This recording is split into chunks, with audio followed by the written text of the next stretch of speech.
Hello and welcome back to Blood and Ashes. This is episode 71. I am your host Mo, and I'm joined once again by my unblocked friends Jody. Hello. And Willie. I'm a lady. Wilhelmina, who is now unblocked. As I said that, I realized that sounds like maybe like we took some laxatives or something. It's not what I thought, but okay.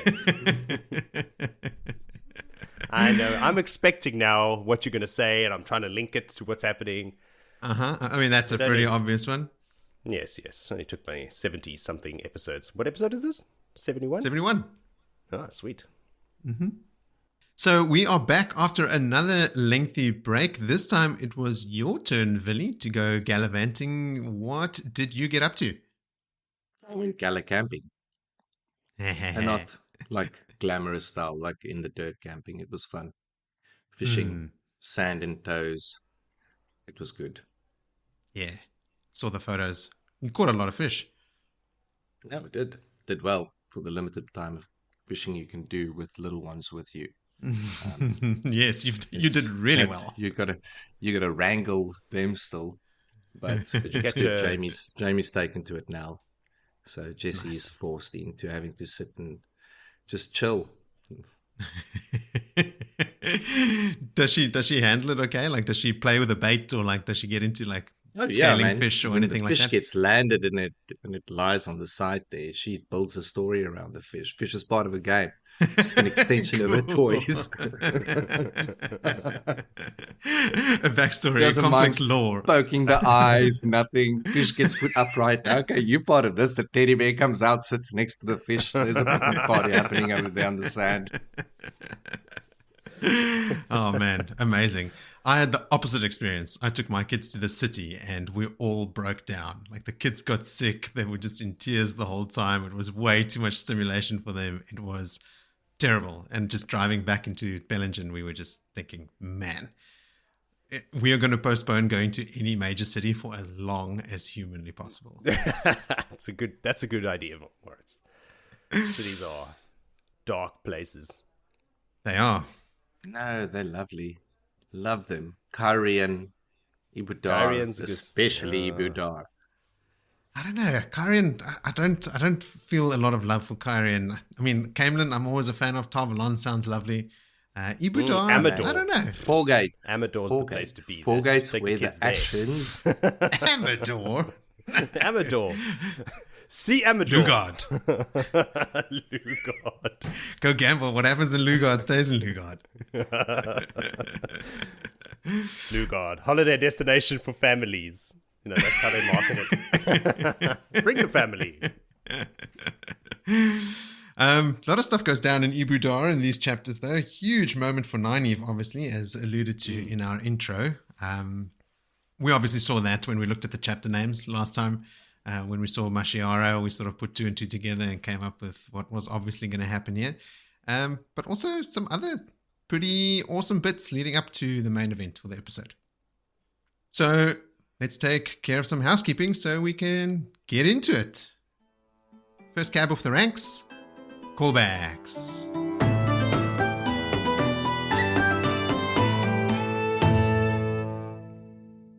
Okay, there's quite a few here, so let's go. First off, was Galena on the Black Argent's Supreme Council? Yes, second in charge after Alviarin. Well done, Galena. We said in the last episode that Reanne Corley looks young, but it's not quite that simple, because from the fandom wiki, the following. Reanne had a motherly appearance with grey hair, blue eyes, and wrinkle lines from smiles. She had a high soprano voice. She appears in her mid-40s. She does not appear old, but like someone who had not led an easy life. This may explain her graying relatively early for a channeler of her strength. So I remembered her having grey hair, so when Willie said she was quite young looking, I thought, wait, was she? And she is this weird mix, right? She is young looking, especially considering how old she is, which is hundreds of years old. But she looks like someone in her 40s, and Elayne actually says that. She's like, when later, we'll get to it later, but when Elayne is talking about that accepted who had a sister that came and visited her, and the sister was so old, she must have been in her 40s, I laughed out loud because to Elayne, someone in her 40s seems old. And as a person in their 40s right now, I take umbrage to that. But at least I can laugh about it. I keep forgetting that we're in our 40s. Like, I don't feel 40. What is this nonsense? 40 is old. You got to look in the mirror, Moritz. Like, you are grey. You have a grey beard. You're a wizard. I do. You look like Santa Claus. I look A 80. slimmer version. The years have not been kind. Okay, let's get into our most debated topic from the last episode, the attempted abduction, right? We were spending a lot of time thinking about like who could have done it. So I went and I jotted down some highlights for us to consider. Spoiler alert, I don't have a solid conclusion yet, as is my way. But okay, listen to this. So at the start of the chapter in question, Reanne thinks at the start of that chapter, quote unquote, precautions would need to be taken, safeguards carried out that had not been used in years. When I read that this time, I was like, but that could probably just mean, like she says to the other kinswoman, like we all need to go out to the farm. But as Reanne, Berewyn, and Garenia are discussing the girls and Sital Anan, another kinswoman arrives with the news of the dead wise woman, you know, the one that that was killed by Ispin and the other one, the other Thalion, that's it. But Sumiko says to them that, okay, so this wise woman was killed with the one power. Now, listen to this response. That is impossible, Berewyn burst out. No kinswoman would do such a thing. An Aes Sedai? Garenia said, hesitant for once. But how? The 3 oaths. Sumiko must be wrong. Reanne raised a hand for silence. Sumiko was never wrong, not in this area. She would have been Yellow Arja had she not broken down completely while testing for the shawl, and although it was forbidden, despite countless penances, she worked to learn more whenever she thought no one was watching. No Aes Sedai could have done this, obviously, and no kinswoman would have. But, ... Those girls, so insistent, knowing what they should not. The circle had lasted too long, offered succor to too many women to be destroyed now. This is what must be done, she told them. That flutter of fear began again, but for once she hardly noticed. And that's where it stops. Ooh. So, like, they think, at this point in time, that maybe it was the girls that killed the wise woman. So, that's pretty sinister. So then, the section with the girls does start immediately outside the Kin's house. It literally starts with Nynaeve walked away from the small house in an outrage. But soon after that, Robert Jordan describes how they walk for ages across bridges, stopping to ask for directions half a dozen times, the crowd's getting thicker, etc. So there is definitely time for them, or time to rouse some staff or hirelings to send them after the girls in a carriage and catch up to them. So the time scales could work. So now we've got the Kin targeting, like, you know, blaming the girls for the death of a kinswoman, and there is certainly time for them to act. That's about as much as I have in terms of like laying blame at the kinswoman. But keep that in mind. And then Willie, Elayne is knocked out cold. So after something grazes Nynaeve's head with enough force to stun her somewhat and feel like what she thought was a strike from Elayne, she looks down to see Elayne, quote, in a heap, eyes closed with a purple lump on her temple.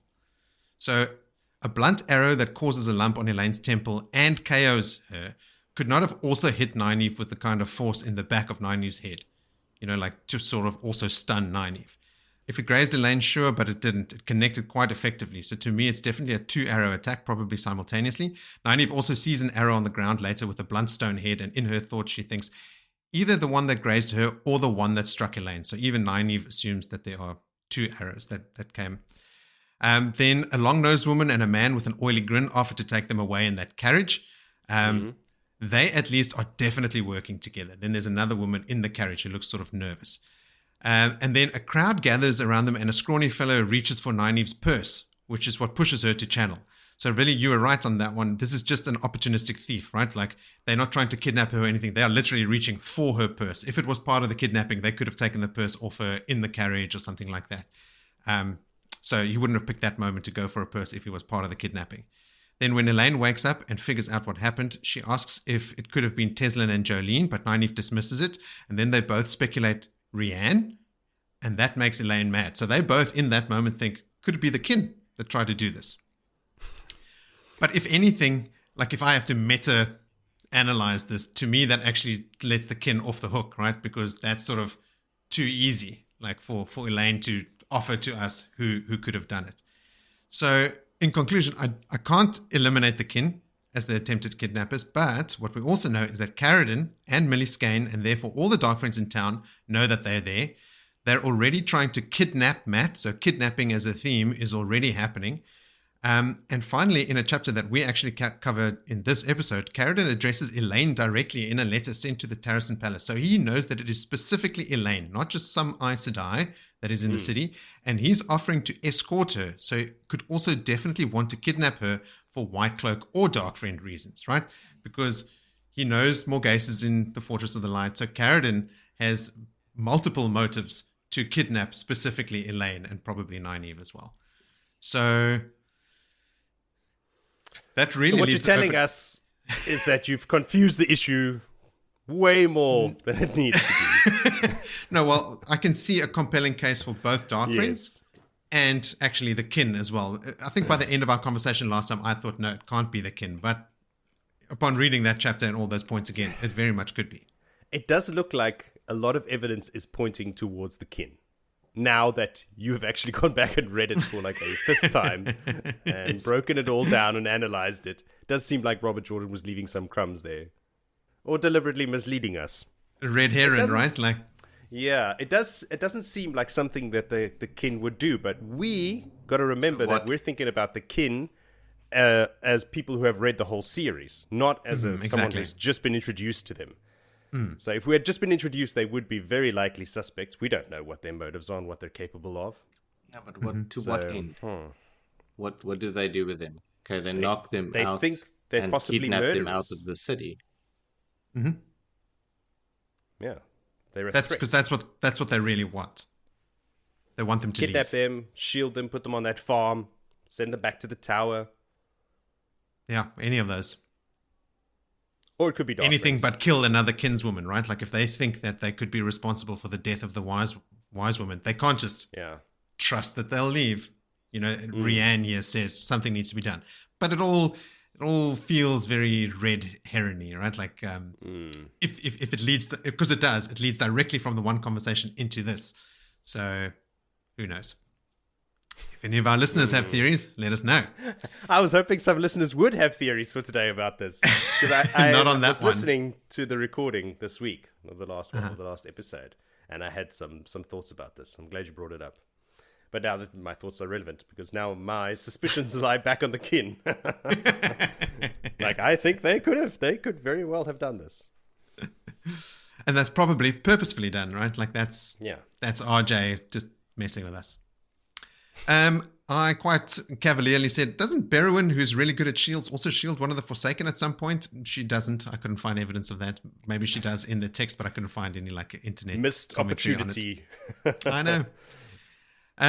Then we asked who else other than Moghedien would have been granted access to the true power. So it is very inconclusive. So I'll tell you a couple of things that we do know about the true power now, after going and reading some stuff about it. In the Age of Legends, the true power was discovered before the Dark One was freed. So Beidamon and Mirren were experimenting with the true power when they caused the explosion that opened the bore and destroyed the Sharom. So the true power was already known, and people were accessing it because they were using it for things. But when Moghedien says only 29 people have been granted access to it, it correlates roughly with the number of chosen during the War of Power, as we mentioned in the previous episode. And then later in the series, Moghedien, Grendel, and Demandred all use it. But even the Forsaken very rarely use it, and when they do, it's in very small quantities, except for Moghedien, who seems to use it almost exclusively and without any restraint. And then we spoke briefly about whether Ishamal was using it, and that might have been sort of, part of why he looked the way he did. So what I read was that Baalzamon's deformities like flaming eyes and mouth, which are not limited to dreams, by the way, are thought to be because of the overuse of the true power. Also, his black aura in the early books. So often I went back and I read The Dragon Reborn. It is in The Dragon Reborn, where he's in the Stone of Tyr. He's surrounded by this black aura. He speaks to Rand in the waking world, and when he appears to Rand there, after Belal is killed, after Moraine balefires Belal, there's a shadow up near the top of the columns in the ceiling, and these eyes and mouth appear there and speak to Rand, and then Baalzamon floats down, and he's levitating 2 spans above the ground, and this is sort of known like it's a weave that you can do only with the true power. You can't fly with the one power, but with the true power, you actually can. So that actually, it weakens my case for the Dark Friend Social happening in a dream shard, because I always thought it must have been a dream shard for Baalzamon, who also levitates in that scene above the Madral that walk into the room. But with the true power, he can levitate. But yeah, like it seems like Ishamael, even before being resurrected as Moghedien, was just using the true power left, right, and center. Even back when he appeared to Lews Therin in Dragonmount. Yeah. Morghase's torture and rape. We were talking about, like, did it happen just once? Was it only for a short time? Like, it was a bit unclear about how that all went. So I went and I did some reading about it, both in the book and online. And it, like I said in the last episode, she did spend one, quote unquote, one endless hour with Asunawa. And then what seemed to happen was Valda offered to spare her from further torture if she slept with him, which she agreed to. And that's part of what hurts her so much. She actually says yes. So when I read that chapter last time, I was confused about like what her answer was. What was the thing that Valda asked her? And now after reading it again and reading about it, it seems pretty clear that she was being tortured, but she didn't want to be tortured anymore. And she said yes to Valda. Now, what is not clear is whether that happened repeatedly or only once. And what I'm sort of inferring from the thought process she's going through, she starts that chapter when she's thinking about it. She's thinking about that one endless hour with Asunawa. I think it only happened the one time. And soon after that, Asunawa and Valda took the rest of the children and went off to go deal with the prophet. That's my interpretation, but it's never stated explicitly. Okay, then on to cheerier things in listener contributions. We've got quite a lot. Some of them from one person with a lot of thoughts. So first person with a lot of thoughts is Jacob. And let's get stuck in. When Cadsuane mentions the other men hearing voices and how that is common, does that mean they're hearing their past lives? Yes, Rand and Lews Therin are one, but are all the other men also hearing the same people? Good question. Possibly, but not exclusively. I think it is madness. So hearing multiple voices. Hearing voices could be just any voice, right? Like figments of their own imagination. Like we've already established with Rand, he's not actually hearing Lews Therin speaking from the past. It is a figment of his own imagination that is encapsulating the memories of blah, blah, blah. Won't get into that topic again. Then Jacob says, we mentioned that Cadsuane might be pissed at Alanna for bonding Rand, but we see multiple women can bond the same man. So she could still technically bond Rand, Cadsuane. Granted, Rand would definitely throw her out the window if she tried this in his current mental state, but that might be a plus. But that does go against custom, right? Like Elayne, Min, and Avienda all bonding Rand is not what any of the other Aes Sedai do. Like that is, I don't think Cadsuane would break Aes Sedai custom to also be bonded to Rand like Alanna is. But I mean, that's a big assumption on my part. When Moghedien travels with the true power, is that the only time we see it? We get a description about how it's different, and it's described as, to his ears, the world screamed as he used the true power to rip a small hole and step outside the pattern. It's so incredibly cool sounding. Agreed, but we do see Ishamael do it in Dragonmount, like we said before, and also again in the Stone of Tyr at the end of the Dragon Reborn. Then Jacob says, thinking about Kalandor in the last battle, do you think Rand planned to use it as a trap for Moghedien? He seemed to have some sort of plan that he didn't want to tell Moraine that was more than just his plan to kill the Dark One. I can't remember that kind of detail from the last book. That's the one. That's one of the the last 3 books I've only read once, and I can't remember. So I'm going to have to raffo.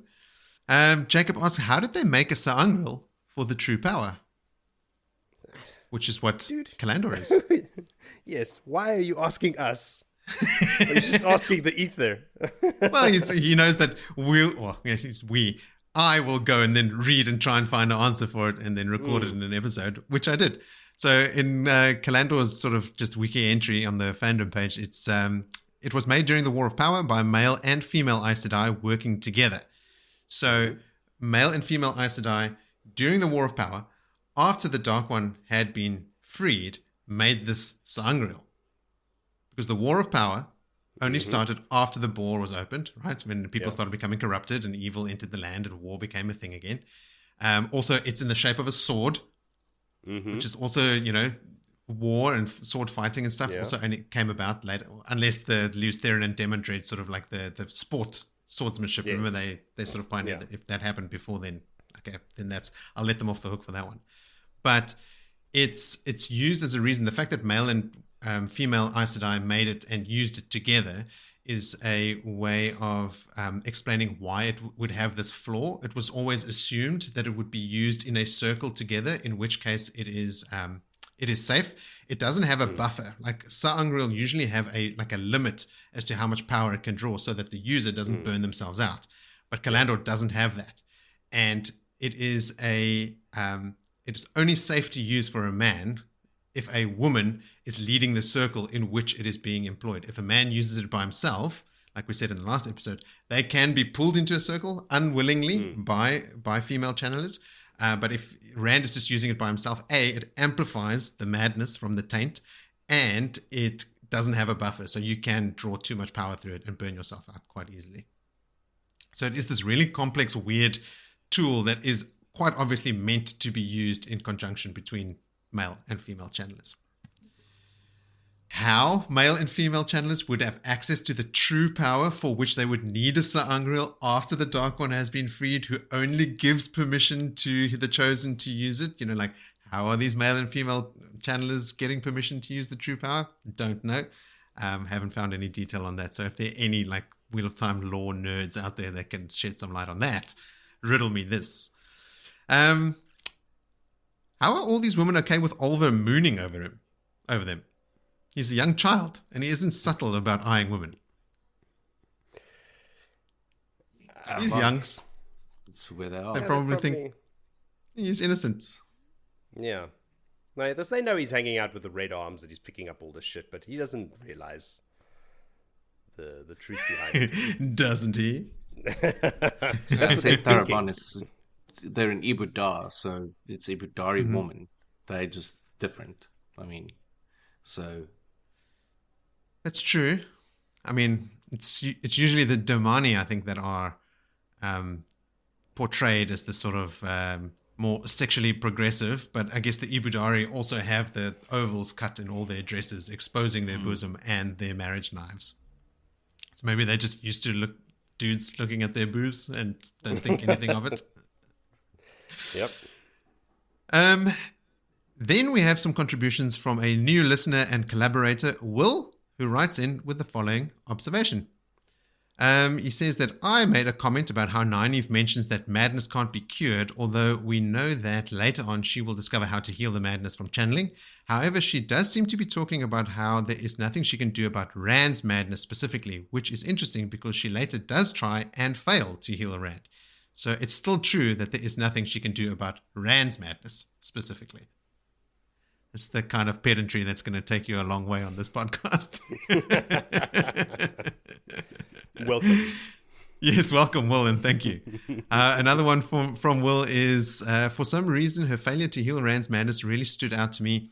I just remember having such a sense of relief when she discovered the ability to heal madness. That just made finding that Rand's issues were too complex to heal so much more heavy. That is true, but what she also sees there is a light surrounding the thorns, and when she talks about the madness as being these thorns, so there's almost this force, this almost manifestation of the creator that is actually shielding Rand from the madness actually having an effect on him.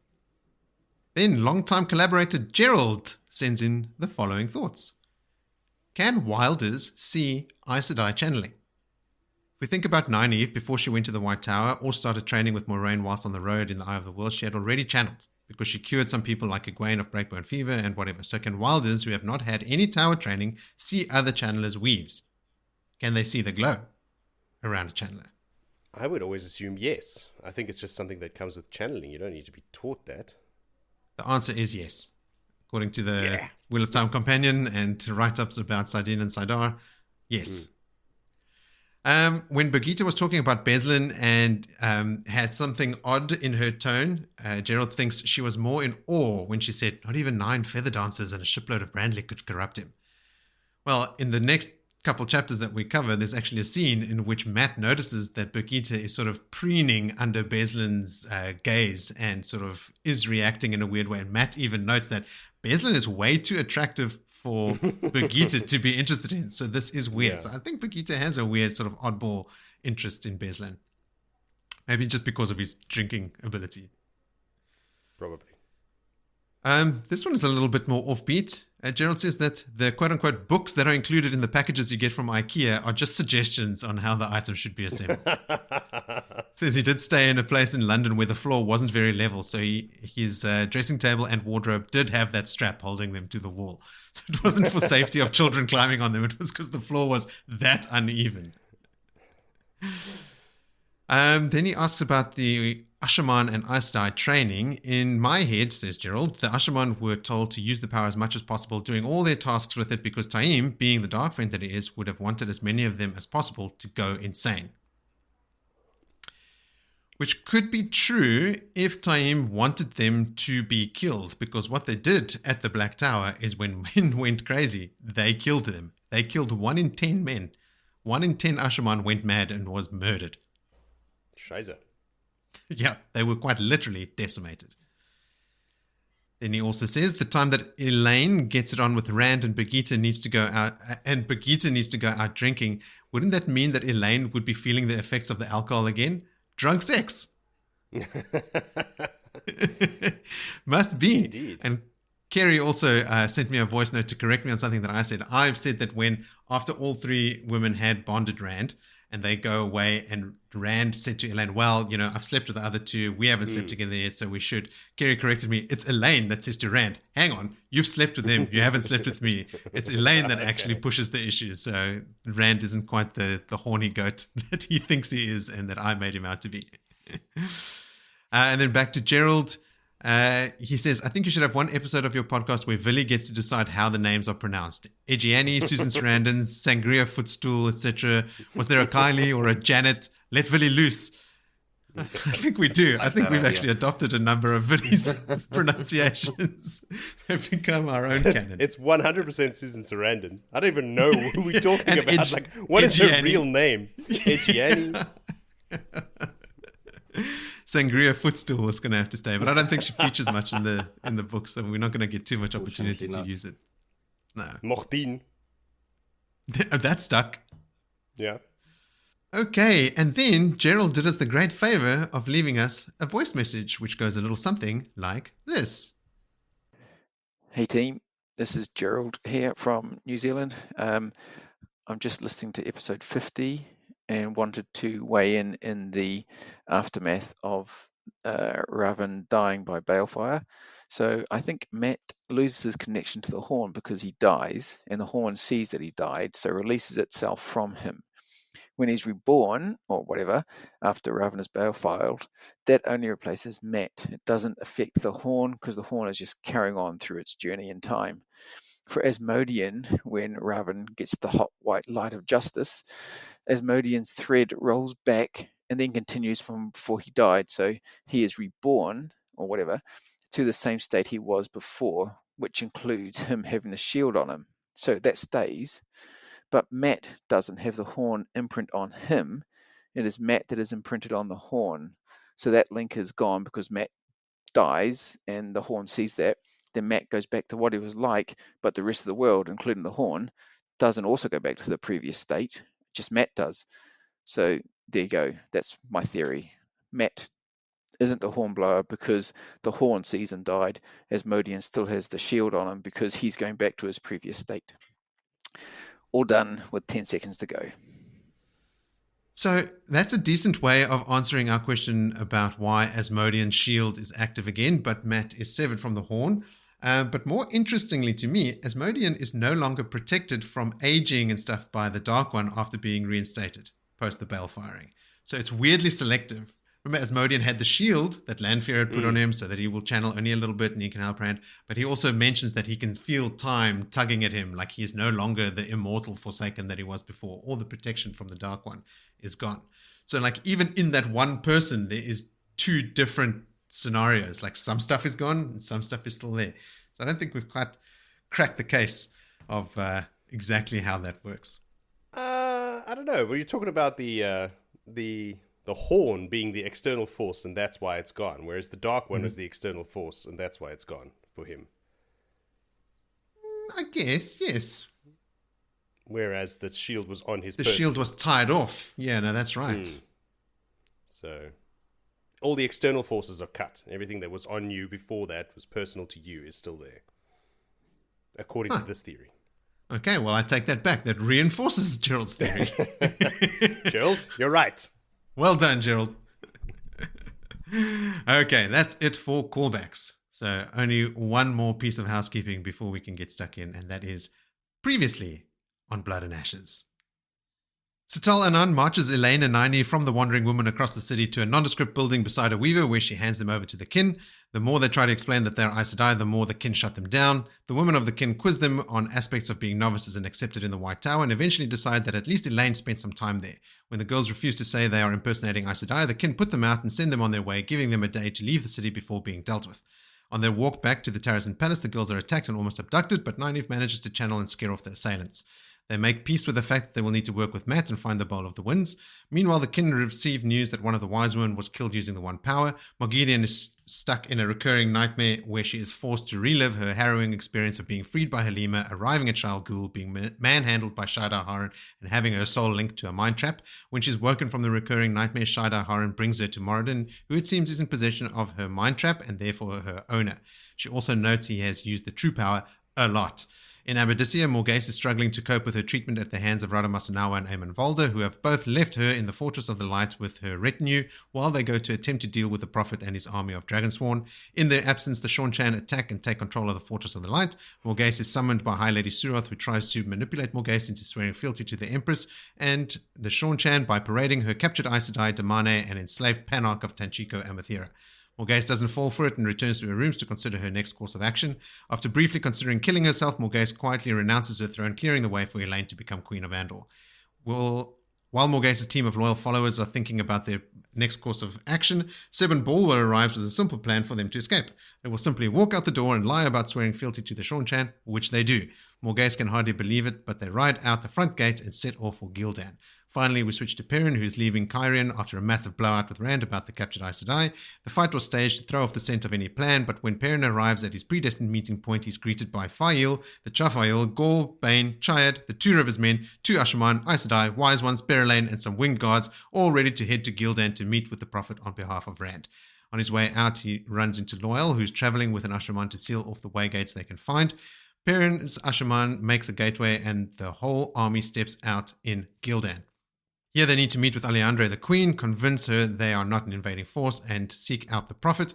Perrin makes the call to address everyone assembled and tells them why they are there, while Fail and Berelain are shooting daggers at each other. That brings us to chapter 28, called Bread and Cheese. Chapter summaries are your bread and butter, Joe, so why don't you start us off? Well, thank you very much.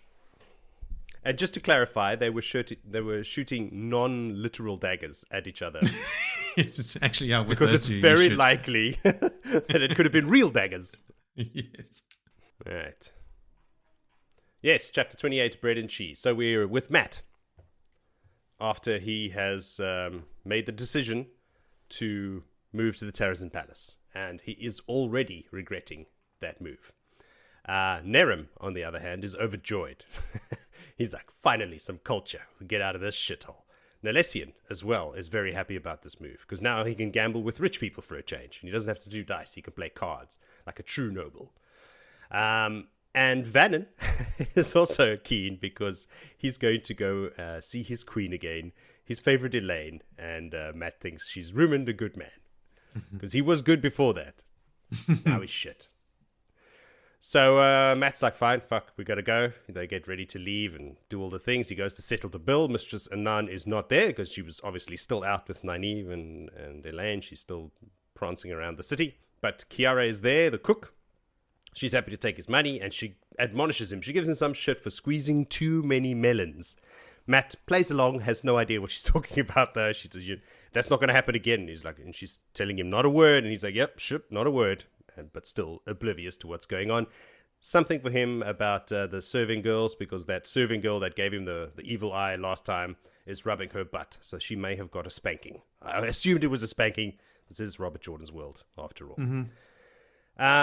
So I know what's going on, sort of, but Matt is oblivious. However, so they pack up. There's a fight about who's master between old Nynaeve and who's the other guy. Forget his name. The other serving man. Nalessian serving man. Lopen. About whose master gets to move out first, and then the Red Arms are fighting about who gets to carry the big chest of gold first, and a bunch of shit. Eventually they're out, and they're in the Terracin Palace, and Matt's actually quite impressed with his rooms, which is more like apartments, probably bigger than my entire house. And Nynaeve is also very stoked with what he's got, which is basically Harry Potter under the stairs, I thought. It's like that kind of room, but he thinks it's fucking amazing. He's loving it. And there's even a clock, because in this universe, clocks are super rare. So there's a clock in his room. He's very happy about that. That Matt is, of course. Tylin, so while they're even looking around, Tylin's already snuck into the room. Because Matt turns around and she's right up in his face. Like, how did you even get inside? There was no knocking, nothing. She just slunk in. Matt's trying to excuse himself from her, like telling her that he's got things to do, the Red Arms waiting for him, blah, blah, blah, blah, blah. But she sidles up to him, backing him up around the room, laughing nervously. She's walking forward, he's walking backwards. Eventually backing him into a chair where he plumps down and she sits on his lap. She's very aggressive, as we all know. Matt is saved by a knock at the door. It's Tom and Julian. He's so stoked to see them. Come in, guys. It's been such a while. Come in. Tylin is, before the door even opens, she's jumped up and she's like 6 foot away from him, looking all queenly as if nothing has happened. But Matt is looking, dogged and attacked. His shirt is undone. Even his pants have been undone. His breeches have been undone in this canoodling that he didn't even realize had happened. So standing up to greet his friends is a no-no because his pants would fall down. Tylin excuses herself, and the two visitors kind of give him a knowing look, especially Tom. Tom knows what it would look like when some commoner's fucking around with the queen. He's like, I've been there, done that. So he gives him a little knowing look, and, Matt's just like, shut up, we'll move on from this. They're there anyway to tell him that Nynaeve and Elayne have not yet returned. Matt thinks that obviously they've already broken their promise to him and they've gone off to go and spy on Carradine or arrest him or God knows what they've done. But Tom is like, nah, I think that's pretty chill. You don't have to worry about that. Avienda and Birgitte on Carradine duty at the moment. They're watching him. And even if Nynaeve and Elayne had been watching Carradine, he wouldn't have even noticed them due to their disguises made by the One Power. And Matt's like, disguises made with the One Power? This is news to him. It's a realization. And he realizes then, like, that's how they've been sneaking away from me all this time. So, dun, dun, dun, reveal. Matt, I think he's the last person to learn about these disguises, actually. So, anyway, they leave. Matt fixes his pants and then goes to check on Olva, who, Moritz, as you mentioned, is on the bed with 3 serving women in his room. Hazel with her big eyes and the very, very sweet Alice and Loya.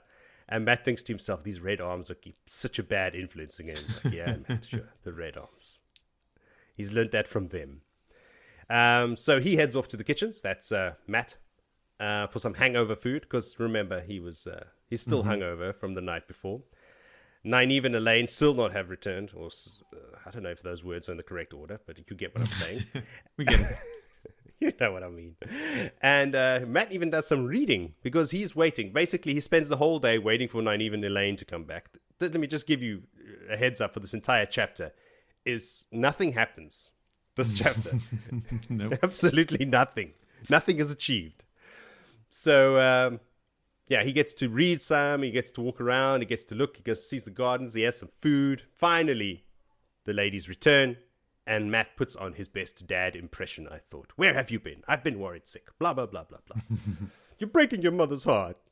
So they say they had some tea with Mistress Anand's friends and they talked about needlework. And Matt's not buying this at all. I think he thinks to himself, like, maybe, Nynaeve knows what end of a needle to stick into the material, but she would rather stick that needle in her eye before talking about needlework. Like, this is bullshit. But he's not going to probe it, but he tells them anyway, from now on, you will have 2 bodyguards at all times. If you're not under my eyes and you're out there somewhere, you'll have 2 bodyguards at all times, 24 hours, 7 days a week.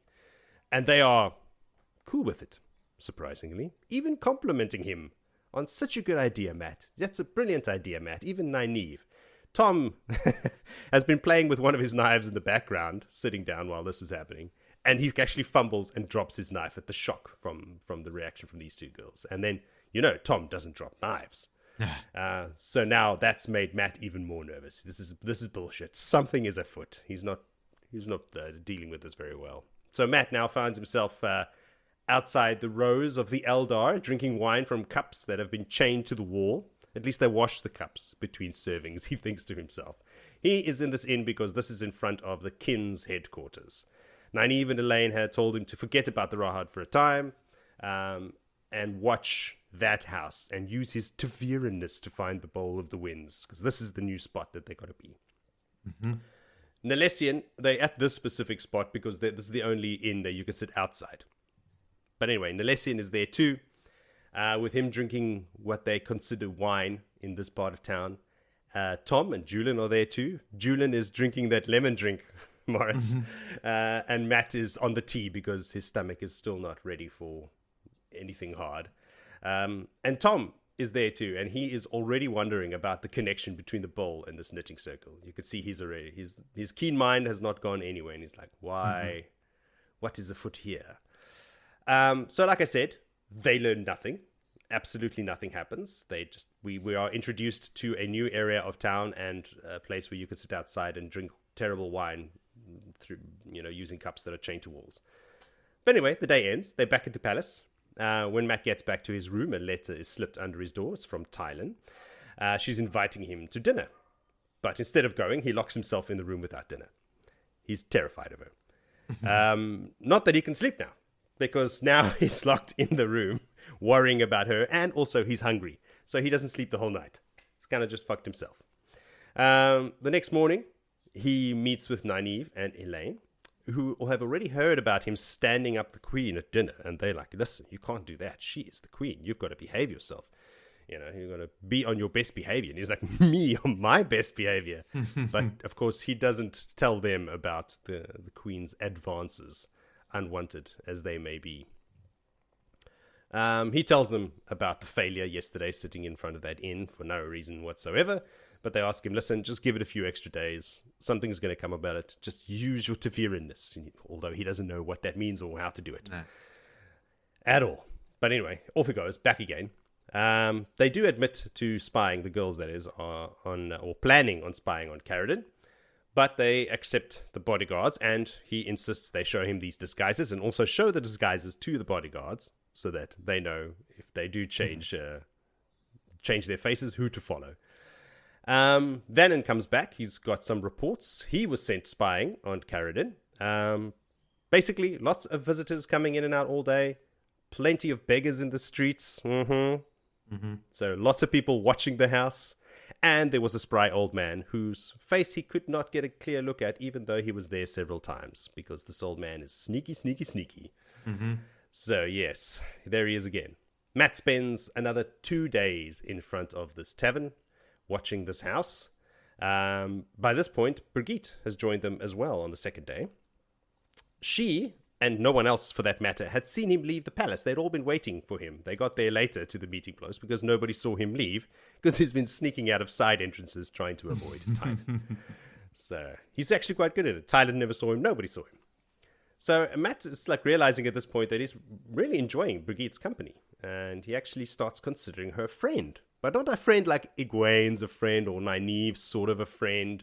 But like actually like another one of the boys, because she doesn't give him shit about staring at ladies' bottoms or whatever. She just goes along with him like just one of the dudes. So he's never met a woman like this before. Plus, she's a hero of the bloody horn and all of that from the legends and things like that. So it's quite an experience for him. The girls as well didn't find anything. This whole chapter is like 1,000 words of not anybody doing anything. Nor did Tom and Julian. They have not discovered anything either. So everybody's out doing things and achieving nothing. Gets back to his room on the night of the second day. he sees a serving man that he had bribed on day one when he first snuck out to move Olva into his apartments. So when he gets back, he sees the serving man. He had given him some gold, and Olva has been moved into his apartments. And he's like, haha, that'll stop Tylin. Like, she won't come in here with the little boy around and do what she's been doing to me. Mm-hmm. But Tylin has also been busy. So when he goes down to the kitchens to go and get some food for himself, he finds that nothing is available to him. I mean, there's plenty of stuff available, just not to him. And all the staff are laughing and giggling and looking at him. And everybody in the palace knows exactly what's going on. And he's like, what the fuck? These people are weird. So he gives up. And upon returning to his rooms, he finds a note under his door from Tylin. Basically, she's still on the hunt. She will have... what does she call him? I want to say I'll have you for dinner, my little rabbit, or something. Yes, my little rabbit. That's it. She's on the hunt for some rabbit. So, she's for a brace of conies. The next day, he buys food on the way home because now he's planning ahead. He knows that when he gets home, there's not going to be any food. So he buys some stuff on the way home. He still tries to get some goat's milk or something from the kitchens, but that's denied. So he has to eat his food without any liquid refreshments. But eventually, it seems that Tylin gives up on him. There's no rattling on the locks that night. Nobody's knocking on his door. But again, on the waking up on the third day, he hears the rice. I keep saying that. The dice rolling in his head, not the rice doling in his head. Again, because we realize that when he makes the decision in the inn before moving to the palace, the dice stop, and here the dice have started up again and again. Like before, he has no idea why any of this is happening, and that's how the chapter ends. Nothing happened. The rice did rattle in the cup. Rice doled in his head. That's about rice doth doled. Exactly. Yeah. I mean, you're right, Joe. Whole lot of nothing. Is it mostly focus on Tylin's advances on Matt? Apparently. Like days and days and days of manipulation. I think just also the movement of them into the palace and the new routine is set. And the plan, right? Like staking out the kin. Yeah. Like it's a lot of like character work in this. There's not a hell of a lot of scene building. There's not a lot of world building. No. There's just people chatting. No real action. Yeah, it's really weird and disturbing, this whole Tylin thing. I was thinking about it, like if the roles were reversed, if that was a king and Matt was a woman, how extremely inappropriate this would be. But because it's a woman queen with using her power to sexually manipulate a man, like I know that I've read before in like people's comments in the fandom about how inappropriate this is. This is sexual harassment. My biggest note is, yes, should we have the conversation about consent? No, I don't want to have a conversation about consent. But just to let people know that we are aware of what's happening here. Yes. Hey, Jody, get out of my chapter. She hasn't slept with him yet. Not yet, no. Oh, okay. So everything's sitting on his lap and undoing his pants against his will. That's fine. She was just playing. You're right, though, Joe. Like, what it made me think of is just how, because he is a man, I mean, Matt's quite a tall guy as well. He's not big and bulky or anything, but he's a physically capable young man. And Tylin, as we have read, is diminutive, right? She is actually also particularly small, even for a woman. So Matt thinks to himself in this chapter, he could just pick her up and move her away, but he doesn't. So this is all happening while, at the risk of aging the podcast, this whole like Russell Brand thing is happening, like where, you know, like he's being outed as a serial womanizer with like loads of charges of sexual assault and stuff against him now. And I just, in my terrible time in the city in Sydney, like watched the documentary where people had come forward, and it was like truly terrifying on behalf of the women, right? Like what they're describing in this document is like a terrifying scenario where Matt is never physically in danger. Not in this chapter anyway. Like we'll get to your chapter where he is threatened at knife point. So at least up to here, you have to feel like it's not the same situation as if the roles were reversed. It's not the same at all. Matt has every opportunity, and it's obviously played for laughs, right? Like RJ is sort of, it's a bit of like, Matt, here's a bit of your own medicine, even though Matt never forces himself on anyone in the story, right? He flirts and stuff, and he thinks himself as maybe more of a womanizer than he actually really is. But he's never in danger. He never feels threatened physically. So it is absolutely different if the roles are reversed. For a woman fearing, like unable to physically be in control of her immediate space would be terrifying, where Matt here is quote unquote terrified, like he isn't actually fearing for his life. In this chapter, he is the weaker party. She is the queen using her position of authority. That is also true. Weaker, yes, to a degree. Right? But yeah, we're not going to discuss it. Well, I mean, it's actually in the fandom, it is a big talking point. There are lots of people that talk about Matt being raped, like sexually assaulted, imprisoned. Did he have Stockholm syndrome eventually? Like why did he not leave? These are all valid questions in our modern times that are, at the forefront of a lot of people's minds. But the way that it is portrayed here, I think, is for laughs. Like you're supposed to laugh at like, oh, poor Matt being seduced by an attractive queen, right? Like worse things have happened.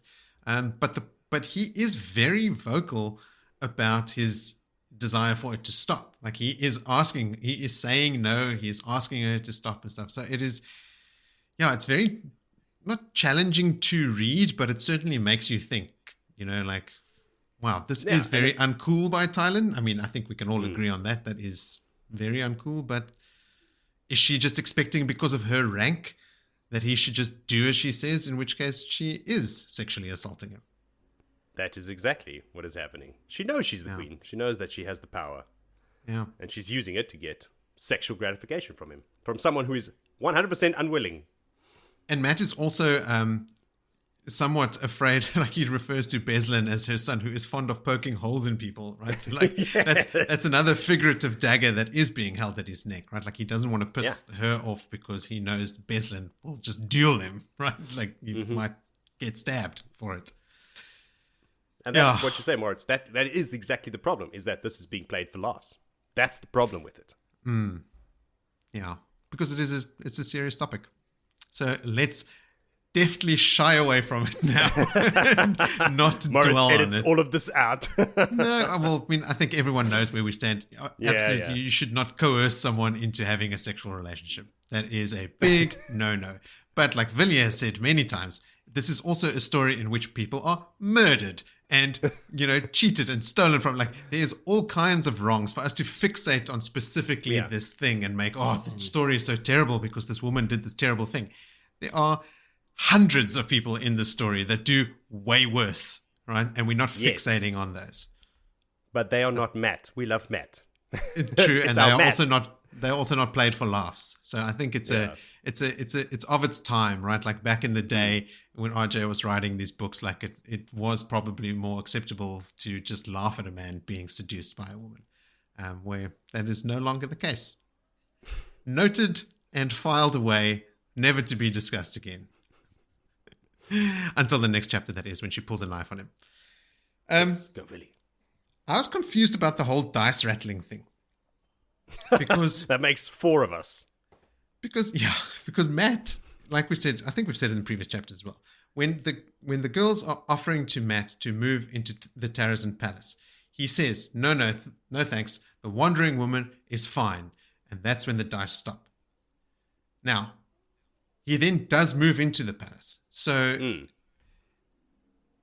is it a case of he actually knew he was going to do it anyway? He was just saying that to Elayne and Nynaeve, and his internal decision, which might not have fully landed for him yet, is what determines the dice stopping. Like, at that point, it was inevitable that he was going to do it anyway. Or did it stop because he chose not to go and they're rolling again because he did? I don't know. Like, it's not... It seems like a missed opportunity to use a clear mechanic to show him moving into the palace is a monumental event. But now there's confusion around it. We'd have to read further to find out if this or if someone can just, because I don't remember how this whole stretch of story ends, if listeners can tell us why that's what I think as well. Like, the dice stopped rolling because he moved into the palace where he was supposed to be. Why is he supposed to be in the palace? What's going to happen there? Why did the dice tell him to go there? Yeah, Raffo, I guess. Yeah, because if something happens there because he's there, etc., etc., so like, okay, that's why he was meant to be there. I know there's a couple of things that happen there. Isn't there at one point, I mean, the golem kills Tylin, right? Stuffs her under a bed or something. She's murdered. Do you remember that? Wow. No, not at all. Yeah, that happens. Okay. And I wonder if that has some kind of effect on the way that the Seanchan take over, because the Seanchan also rock up here and take over Ibudar. Yeah. But I don't know what Matt's presence in the palace would have to do with that. That's happening anyway. We've seen that Seanchan detective already leave town. And like, what would have happened differently in this city, whether or not Matt had been in the palace or in the inn? Like, what difference does it make? Because literally that inn, I think, is across the courtyard from the palace. Yes, and also it has no effect on finding the Bowl of the Winds. Right, like Matt sitting outside the kin and following that woman, which also happens later, that affects the finding of the Bowl of the Winds, because Matt finds it he follows that woman to a dusty storeroom, and he reckons it's in there. So yeah, don't know. Pin in it. What else? I had a chuckle at Nalessian, whose prejudices are still alive and well. He's like, oh, I don't know about moving into the palace because of the Aes Sedai. You know, typical Terran, doesn't want anything to do with Aes Sedai. But then again, the Terrasen Palace, Matt, even my hatred of Aes Sedai will be overcome just to go gamble with some nobles. What else? Just cool, again, Matt picking up the travels of Jane Farstrider. Like, Noel is being introduced into the story and everyone's reading the travels of Jane Farstrider. Robert Jordan just like thickening up the references, which is cool. I laughed at when Tom comes into the room. He didn't know whether it was Matt that answered the door or not, because Matt's like high-pitched yelp of like, come in, when Tylin is on his lap is unrecognizable to Tom. That was funny.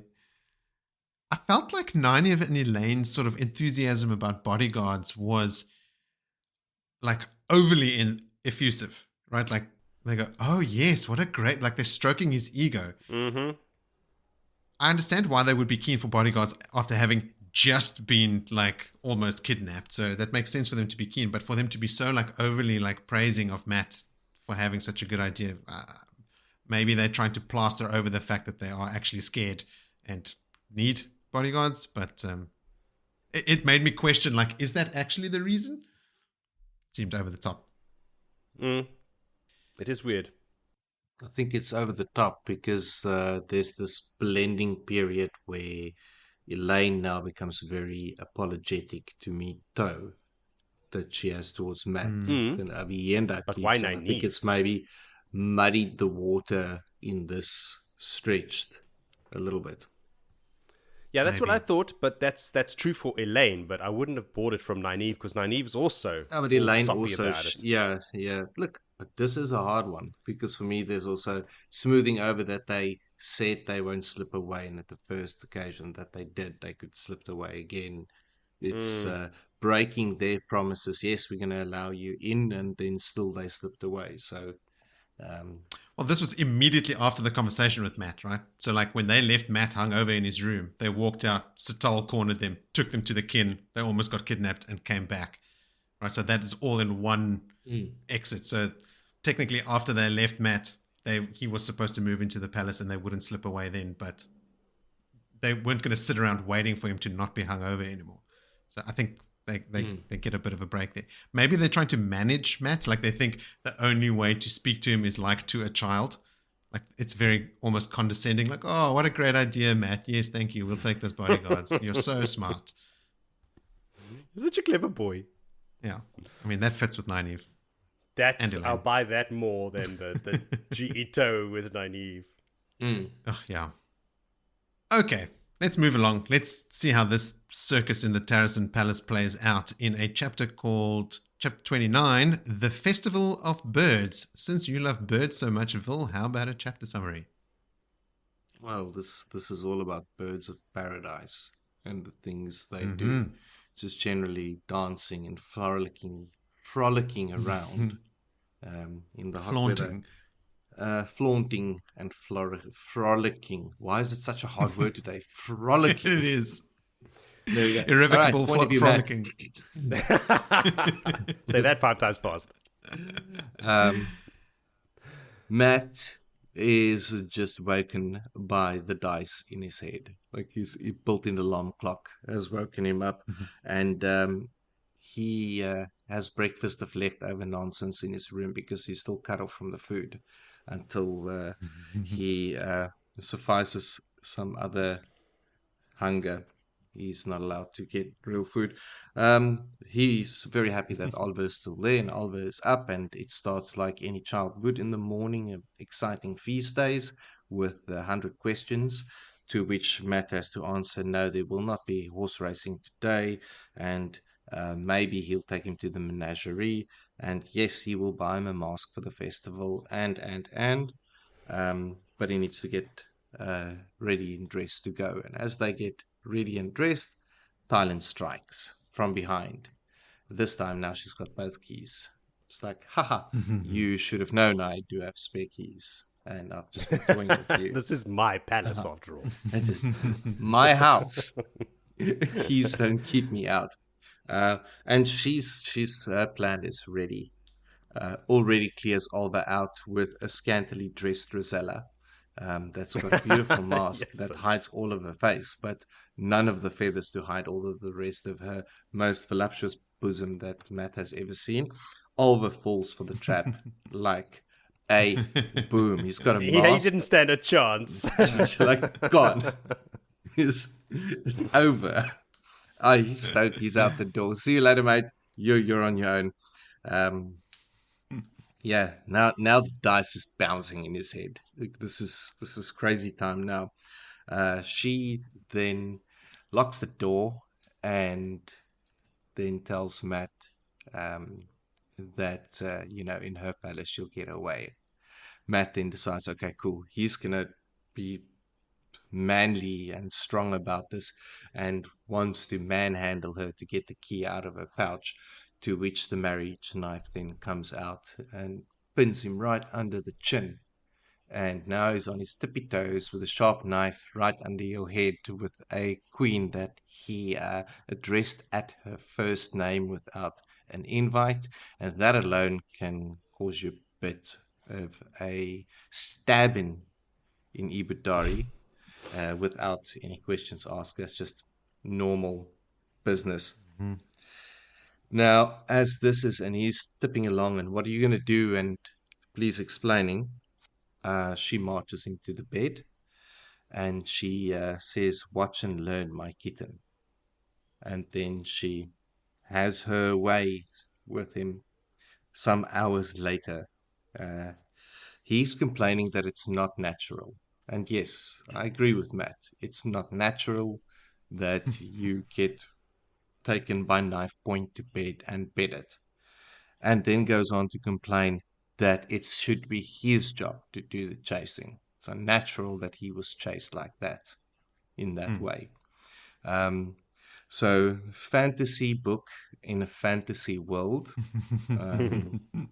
He was scared of Tylin, and he didn't want to bang the queen, but then the queen banged him, and now he's like, well, it should have been my job to chase you now that banging has been done. So we'll leave it at that. I'm not going to step into that mole heap now. It's a deep hole to fall into. Now Matt is reminded that by Tylin that, you're not Ibudari and this is not your custom, but things get done a little bit differently here. But she clears the loom, tells him there's something left for him. He finds his clothes, which has been cut off his body, which now needs him to hide it because he doesn't want to explain it. Now, I think touching on that, and if we want to go back to the serious discussion around consent, if it was in this book scenario, anything about it would be evidence to, like, okay, there was an atrocity that occurred here by knife point. But he wants to hide it because he doesn't want to explain the devious sexual act that he conducted with the queen. It's just not something to be discussed. So he needs to now hide his own clothes from his manservant, who will definitely, Nirim is going to be on the ball. Where's your red? 100%. Where's my lord's red jacket? That's why I think that he's not why he's hiding it. He's hiding it from Nerim, not because he's ashamed of what happened. No. Because my lord has to wear the red coat. What did he say? Nerim was like, because my lord has spilled red wine all over the blue one, my lord. Yes. That's why he got dressed. So his clothes are always fucked. And I was like, oh shit, Nerim's going to give me crap again. Now, Tylin left him a parcel. He's got a beautiful mask, black and whatever feathers and things to go with it. Some monies, some galleons or crowns or what currency we deal in this world. I forget now. Too many books. He got gold coins. Marks. Got some marks. So he's a now gigolo Matt now. finally, yeah, he's literally been paid for sexy time and given a mask and told to be back later tonight for more sexy time. He knows his purpose in the palace. Now Matt joins up with Birgitte, Nilisian, and to his surprise, Beslin, who's now Matt's best chum. He just wants to hang out with Matt. And Matt is dancing around Beslin because he's quite anxious around the topic of boning his mom just moments ago. I would be too.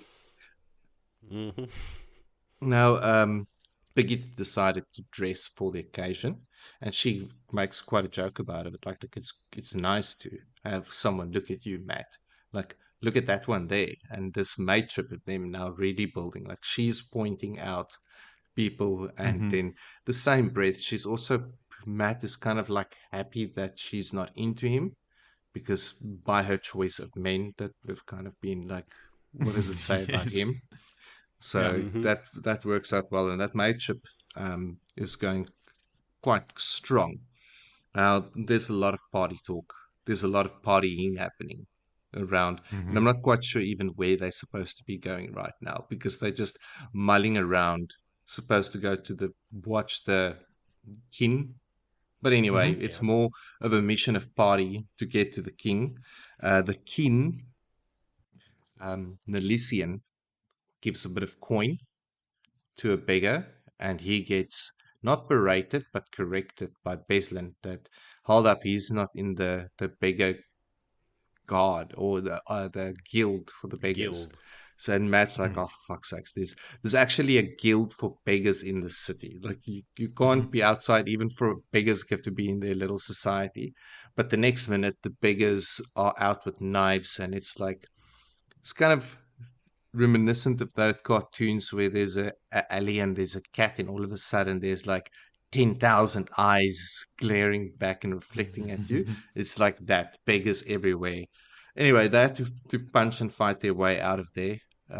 Birgitte and Matt had themselves back to back at a stage, facing off with evil, grinning beggars. There's a lot of descriptive ways about these snarling beggars. They a brand new mob that I actually quite like the evil side.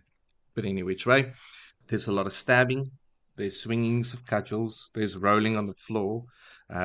Beslin eventually grabbing Matt and pulling him out of the thick of a fight. And it's like, cool, let's just get out of here. We've got, let the police sort this ruffians out. We got better things to do. Well, the other beggars do. The beggars from the guild come and take out these beggars. No, the ruffians need to get sorted out, and they're getting sorted out, yeah. It's the beggars' internal affairs. Matt is like, do all beggars go around stabbing folk that walk around here in the city? A little bit not too happy about all of that. But either way, they end up at the Rose again with their chained to the table cups and not too great tea and worse wine. And a lot of talk of Taviran. Beslin then, when Birgitte excuses herself to go and look into the corners of somewhere, there must be something better to drink in this place. Beslin then just casually like, oh, well, I'm so happy my mom and you got together. Like, just been really happy that she's just like, he's been pushing her, and Matt sort of like, chokes on his bad tea. And then he's like so stunned by this, he actually walks away. Like, no, I can't deal with this. And then Elysian goes like, but Matt, where are you going? And he's like, no, I need to clear my head. They're like, but you haven't even started drinking. But Matt just walks away, and at that also sees something that intrigues him and just decides to follow. Uh, then we have a quick jump to Reanne, who's watching Elayne disappear down the street, and then a bunch of them saying, all right, they need to talk. They might need to move operations to the farm and daggy down their base of operations, the red belts, karate ibudari style. The red and belts. That is the end of that chapter. Yeah, Matt's following a woman, right? The woman leaves the kin, and Matt starts following her in his bronze coat. And then Reanne is looking out the window, and she sees Matt following, or a man in a bronze coat following the woman, but figuring she'll deal with him. Yeah. Thoughts, Joe? Yeah, those beggars that attacked them. Who was that? Was that now Arabian Dark Friends. Knights. Carradine's men? Because they're supposed to kidnap him, not kill him. So I'm wondering... They had a cudgel, but it was spiked. That's... You guys got to learn. Maybe they're just terrible kidnappers. Or maybe they figured they can't. Like, they've tried now so many times. Maybe they're just going to go for it. Just kill him. It's I think if the queen's son is walking and gets into a scrap, and it's out of the norm, he'd go like, oh, mother would be so outraged that this is happening in her city. I think that is just the streets of Ibudar. There's beggars, there's fights like The one guy talks about Old Cully. Old Cully, yeah. I know they talk about it, but why would Beslin just go like laughing it off? The queen's Beslin's mad. a crazy person. Yes. He's like, woohoo, it's time for a fight. There's no way those beggars would bring up Old Cully without them being sent there by Old Cully to get Matt. Matt is the target there.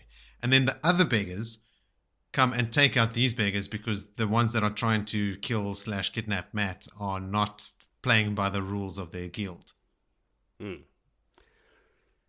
But now, that's another thing. Old Cully is higher ranking than Carradine. So does Old Cully have a separate plan for Matt that does not involve Carradine and... Maybe. Is he higher ranking than Carradine? Or Millie Skane? Well, Millie Skank is the one that doesn't bow. Skang, not Skank. She bows Same to thing. Old Cully, but not to Carradine. But that pisses Carradine off. Yes, but that makes me think that in her eyes, when she has two masters, old mate Cully is higher. Like, she fears him more. Or maybe she just fears him more. I don't know. Maybe he has a higher rank, or he's just... I think the fact that Carradine is pissed off that she is showing him deference and not to Carradine means that Carradine doesn't think that Cully is higher than him. But, I mean, the Dark Friends probably operate much like the Black Archer, right? Where they're completely separate cells. Three right? connections. That's my point, is that Old Cully has his own set of orders, maybe from Moghedien, or oh, no, not Moghedien, but for some other high ranking, to kill Matt, because we know that every Forsaken's got different plans, using different factions to... Maybe Samael. You know. Also, just Maybe remember Samael. what Carradine is. He's just fodder at the moment. He's everyone's pawn. He's he doesn't have any free movement because he's directed by so many people to do so many things. But Carradine and Cully also meet. They're also collaborating. Have they met, or will they meet? In the scene with Millie Skane, Carradine thinks to himself that Old Cully will be coming around later. Ah, okay. So they haven't met yet. Or I think they had been meeting. I think they meet. All right. I think that's how he knows that Skane is showing Cully deference and not him. They'd have to be in each other's company, all three of them, for Carradine to observe that. Ah, that's true. Okay. Yeah, so maybe the plan has changed. That we can't kidnap him, just fucking kill him. Maybe. Who knows what goes on in these Dark Friends' heads? Willie, tell us. Well, Please translate Dark Friends' orders. That we try not to give too much out on how we operate. It's Understandable. kind of how we've stayed alive for so long and still in the mix. So The first rule of Dark Club is you don't talk about Dark Club. yeah, you don't fight dark something. That's cleared everything up. Thank you, Billy. No, I'm here to please all night long. No one has any more doubts. Great. In that scene where Matt is like pushed backwards by Tylin with a knife to his chin and he hits the bedpost and he realizes where he is, he's suddenly shocked, like, oh, what? You want to sleep with me? I'm like, yes, Matt, you idiot. What did you think she was trying to do? Like, he seemed shocked. She was just going to try and take his breeches off again and then leave. No, I think he's not shocked at that she wants to. I think he very much knows that she's wanting to prey on him. He's shocked, like, no, not like this, like with a knife. Like, I think it's more around the shock that she's by knife point not leading him, pushing him to the bed. Not the shock, like, oh, you want to fornicate? He's like, okay, you're gonna do it like this. Like, this game has gone to knives and beds and literal pointings. That makes sense, Willie. Yeah, because like he thought once the knife came out was like, all right, this is the end of me. This game has changed. It's no longer sex. It's now violence. But it was always going to be sex. And he's like, oh, that. Yes. Okay, I get it. This is from the book. They were in the bedchamber, a flower-carved red bedpost hard between his shoulder blades. Why would she bring him... ... His face was suddenly as crimson as the bedpost. No, she would not mean to. It was not decent. It was not possible. Okay, no. Now I'm even more confused. You shouldn't have read that, Moritz. Just leave us in our own little world. Maybe he thought that she just wanted to canoodle and stuff, but she wants the whole 9 yards. Wow. Or inches. Wow, Matt. He is a Taviran. He is. Speaking of which, Reanne says in this chapter, she felt this like urge to give the order to go check on the Tarangriel and stuff, and then finally just gave the order and she felt better for having done it. It's because Matt's been sitting outside of her house the whole time. So his Taveran nature is directly affecting her actions. And she's like felt this urge to like, send someone to the storeroom. And eventually she does and she feels better for it. And that's when Matt goes, haha, I'll follow you. And then he finds the thing. So like the mechanism that the girls were trying to use, just put the Taveran outside the kin and see what happens. 100% worked. 100%, yeah. You don't have to know how it works, Matt. It just works. Yes. And this is the chapter, obviously, where Birgitte is sort of, the word Matt uses is preening under his gaze, which even Matt finds weird due to her taste in uglier men. According to Matt, Beslin is too good looking for her tastes. But she does seem to have like an everybody's type. Yeah. Yeah, just nonchalantly murderous and drinks a lot and is somewhat handsome. Yeah. She can overlook that pretty face of his. Yeah. If we're going to say that Matt then found the bowl of the winds because of his Taveran nature, and it is then his Taveran nature that also played into all of the events that led him to that moment, with the absolute shame of facing Beslin, talking about sex with Beslin's mom, that made him step out and find a woman to follow to find the cash, then we can say that it is his Taveran nature that got embedded with Teslin in the first place. And that Tylin. Yeah. Tylin and Beslin, not Teslin. They're all too close together. I know. The many names. So that's the mechanism. That's a good point. He had to leave the... He had to sleep with Tylin. He had to sleep with Tylin so that he could have an awkward conversation with her son and therefore leave and run into a woman who's going to the cash. Yes. Oh, that makes perfect sense, Phil. You've cracked it. I wouldn't use the word contrived, but I will. Certainly convoluted. Okay, yeah, but that makes sense. Okay, great. Oh, that feels good. Wow, look at that. Solve the mystery in an episode. It's only in the world of Wheel of Time where you can go, well, that makes sense. Yeah. It does not. But I get what you're saying. Okay, then. The next chapter is chapter 30, called The First Cup. What is the significance of this cup, Jody? I don't know. Anyway, we're back with Elayne. Now, we missed them the last chapter, but they're now back in the palace, and they are with all these other Aes Sedai named. You're not going to name them? Adelaus, Vandine, Reanne, and Saratha. Mm-hmm. And she's... Now, something happened between these two chapters that I've missed. But she tells them that they have found the Bowl of the Winds. Yay! Well, almost as good as that. Because in between these two chapters, I assume, Nalessian came running with a message for her that said that Matt had gone off shouting that he had found it. He's got it, go tell Elayne. Or something like that.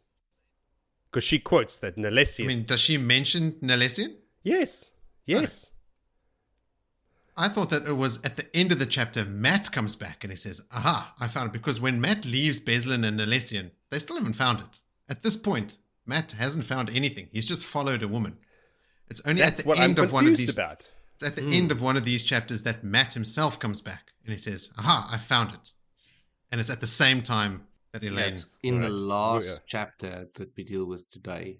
Matt comes out like, I found it. But at the same time, Elayne claims that they found it. And then Elayne having to fix herself with Giotto and then acknowledge to Matt. I will read from the holy texts. Right. At least they were on the brink of it, she hoped. The message Nalessian had come running back with was none too clear. Matt had gone off shouting that he had found it, or something very like, Nalessian allowed. The longer he talked, the more he bounced between absolute certainty and doubt. So in between these chapters, Nalessian had come back and told her that Matt has run off screaming he found it. Or he found something. He found something.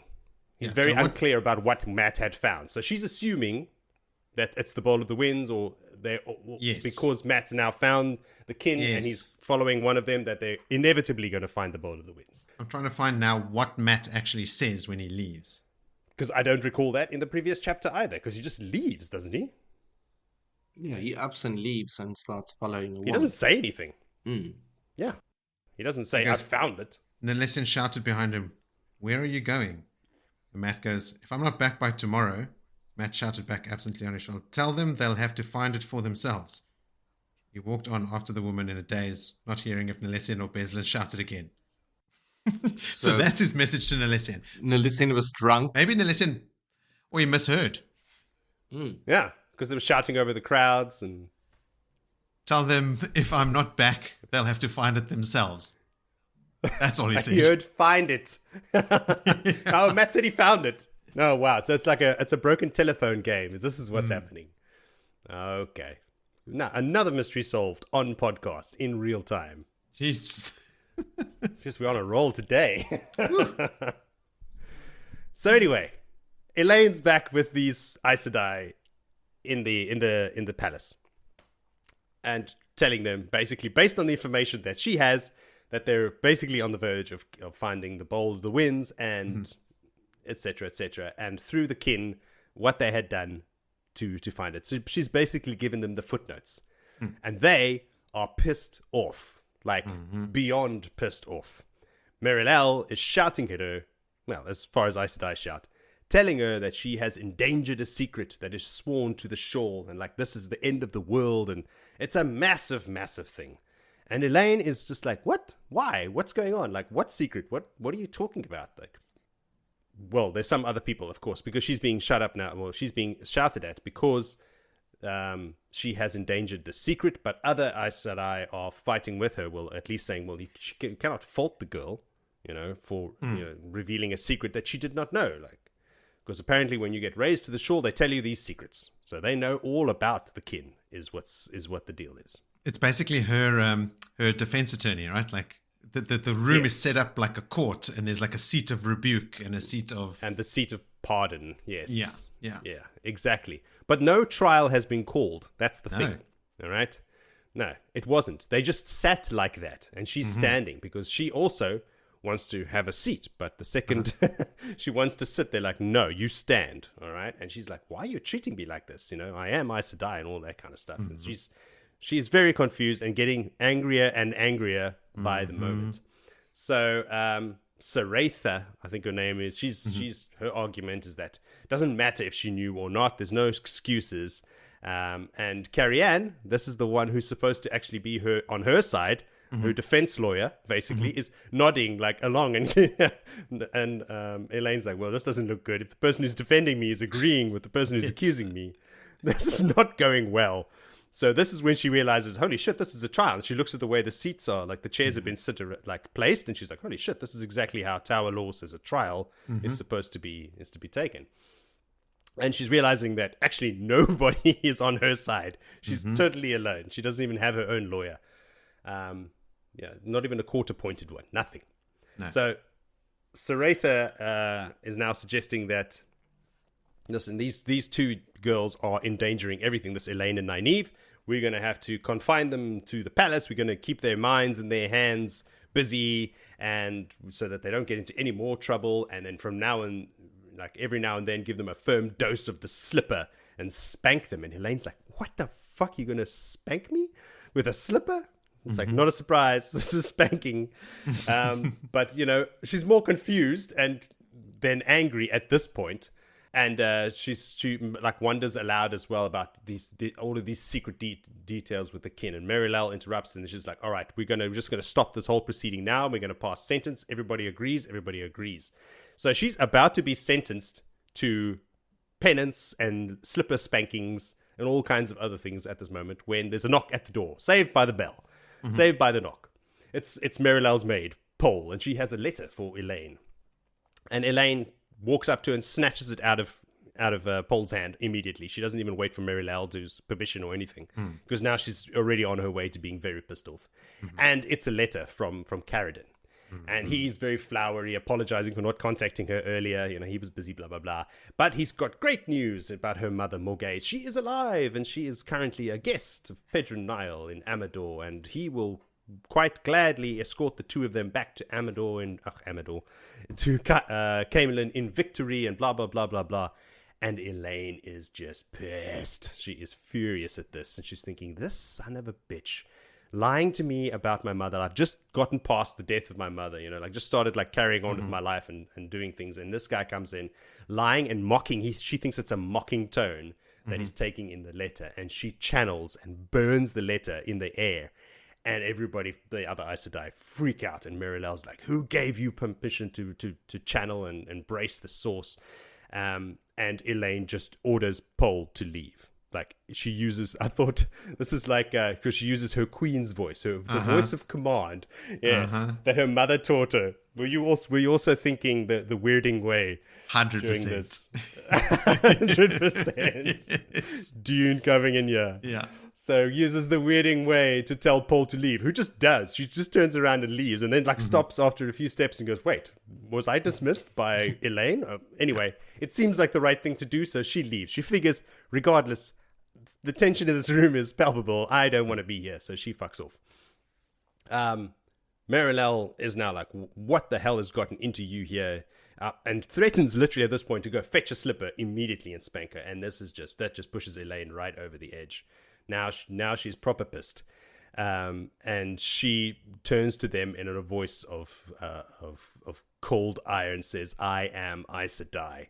And she lets them know full well from here on out that she is in charge. Based on, luckily for her, the Aes Sedai hierarchy, that she is the most powerful. All right, first of all. So you will listen to me. I was raised by the Amyrlin that you say that you follow. Egwene Alvier. All right. So if you agree that she's the Amyrlin and you agree that she raised me, then you have to respect me as Aes Sedai. Because they use terms like, once you are properly raised, we will give you all this information. And like, they still don't see them, but here is where she turns the tables on them and tells them, listen, this is how things will be from now on. And she tells them that from now on, you will take your orders from either me or from Nynaeve, because you were given charge by the Amyrlin, and we were by the Hall, and we were given a charge by the Amyrlin seat herself. So our orders supersede yours, and because we are stronger in the power, we are actually above you, and we are Aes Sedai, which you all agree to if you agree that Egwene is the Amyrlin. So everyone is silent. Merilel's jaw is on the floor. Yeah. The others are not hiding their shock much better, except for Adelaus, I like, Yes. who is looking at Elayne like she's seeing her for the first time, like just immediately, what have we got here? What can I dissect? What can I study? So Elayne orders them at this point to tell her about this big secret. You keep going on about this kin and blah, blah, blah. So Adelaus and Vandine, of course, they take turns proceeding to lecture Elayne about the kin. I like how these two sisters work. As one gets sidetracked, the other one like pulls her back. Yeah. They take turns finishing each other's sentences, and they basically give us a whole spiel on how the tower has always known about the kin. It started during the Trolloc Wars, where runaways that put out of the tower would flee here to Ibudar, which was then known as Barashta, which is now the Rahad, actually, before the city grew. And this is where people would come to escape the tower, all the runaways, and many would become like healers and wisdoms and whatnot. But the kin were always the best. There were other societies of runaways that tried to establish themselves over the years, but they were never quite as good as the kin. They were always a bit too loud. They tried to create, like, there was one, I can't remember, the Sisterhood of Silence, I think they were called, that were like trying to make like a mini tower of their own. They were some accepted that had run away in the past, and they were trying to train wilders to become channelers, but they were too in your face. They were too obvious, so the tower shut them down. But they left the kin because they did things right way. They kept a low profile, they shut up, and they helped. And the biggest thing for them was, for the Aes Sedai to keep the kin around and not reveal their secret, was they knew where the runaways went, because the kin had agents in the tower. They had agents in Tar Valon, at least. They would catch up these runaways and take them to Ibudar. So the Aes Sedai never had to run around looking for runaways, because they knew exactly where they would be, and they could always recover them. Because the tower is not finished with you until the tower is finished with you, or you are not finished with the tower until the tower is finished with you. So it worked into their hands to have the kin around, and this has always been kept a secret, and this is why they were so upset that that Elayne has opened this can of worms and revealed this secret to everybody. Well, to them, who they already knew. So Adelaus and Vandine finished their whole lecture, and Elayne stands, because she's just like, well, I've heard it all. She stands up, and she is surprised when everyone else stands up around her too, because now her laying down the law worked very, very well. Vandine sees her surprise and tells her that, taken a seat in the meantime. After she had her big freak out, she went and sat down in the main seat, sort of took charge of the room, because she had been standing before. And then, she stands up. That's true. Okay, in order for her to be standing up, she had to have taken a seat in the past. Yes. Glossed over that.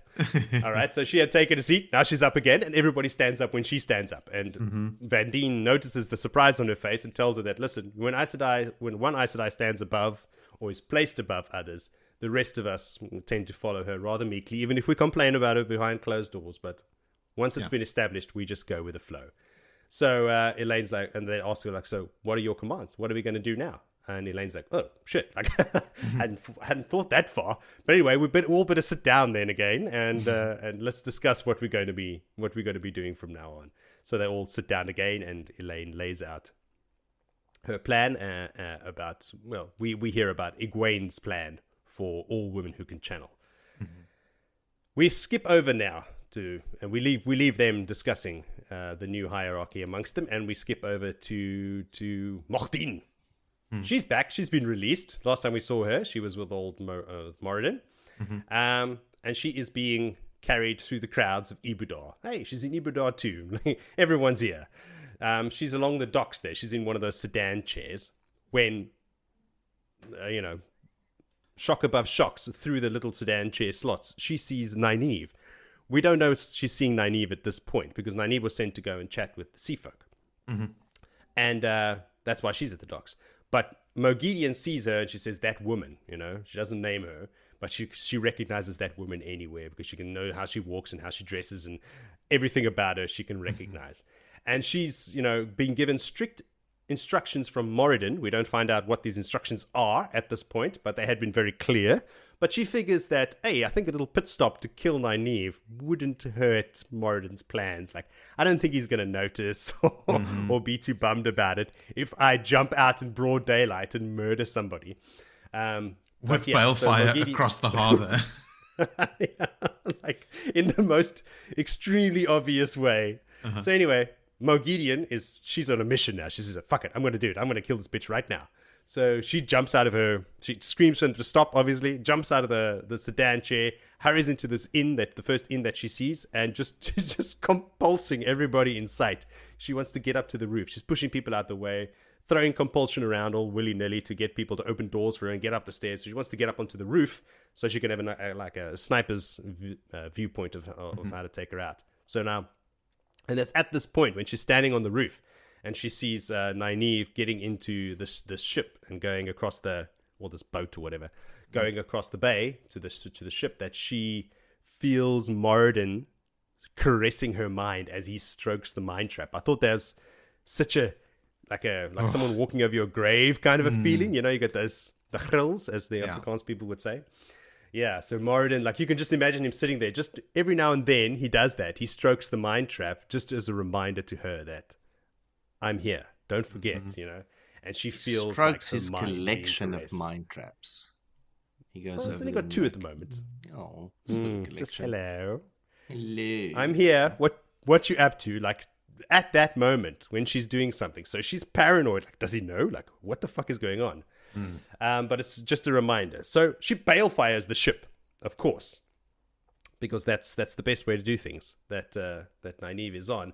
But just before, or just at the moment that she does it, there's a flash and it's pigeons. I thought for once these pigeons have done something useful in this book. And these pigeons launch into the air off the roof around her. So she freaks out thinking that, oh my God, Moghedien's here. He has actually come. It wasn't just him stroking the mind trap as a reminder. So her balefire goes a bit skew and doesn't hit the cabin that Nynaeve is in. It kind of diagonally slices the ship in half.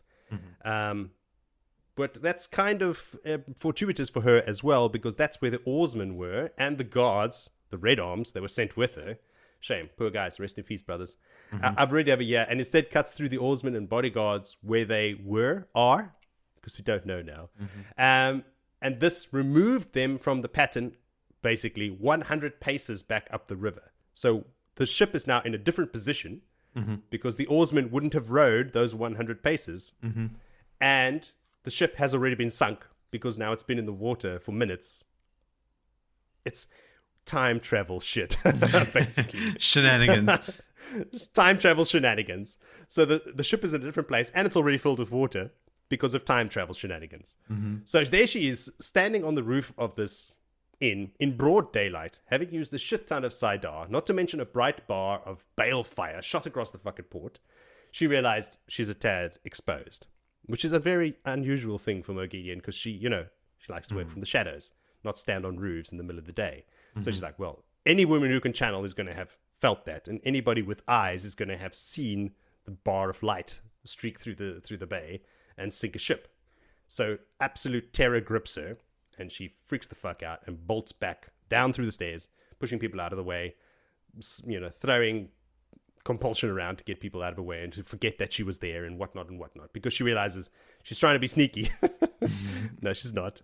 She realizes that she's been blatant enough. She's not going to murder people now. That's only going to, bring more eyes onto her. So she darts out, jumps into her sedan chair, ripping her dress. She screams at the runners to get the fuck out of there, and holds on for dear life. All the while, she's hoping that Moghedien never learns of this day.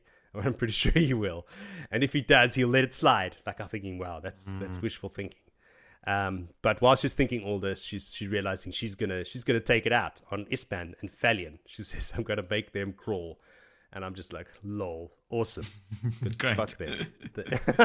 Brilliant plan. So now all of this is going to take out on Ispan and Falion. So I imagine, based on this, by the way, this is where the chapter ends, straight into notes, that Moghedien's message to her, his orders were to go to the Black Aja and go and do something and give Falion and Ispan orders, I imagine.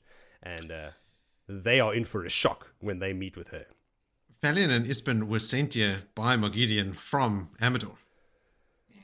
Okay. So she knew they were here. She's going to them next. Because she's coming to check. Part of Moghedien's orders. I don't know, because she sent them to Ibudar to come find the cache. Mm-hmm. So she's now going back to reconnect with them. They got very annoyed because she didn't show face, but she didn't show face because she got captured by now. Yeah. Mm-hmm. The whole spiel. So they've been doing their business, and now she's going to rock up for the first time. Moggy's back. Moggy's back. Dressed in Moghedien's colors, red and black. Yeah. Just basically in his put livery. her in livery. Yeah. It's great. I love it. Did you have anything to say there, Vil, about pre-Moghedien? The first cup. We never actually spoke about the cup, Joe. I want to speak about what I really valued out of that chapter and how it ties into the next one. It's Please. I want to savor this to the end. Like there's okay.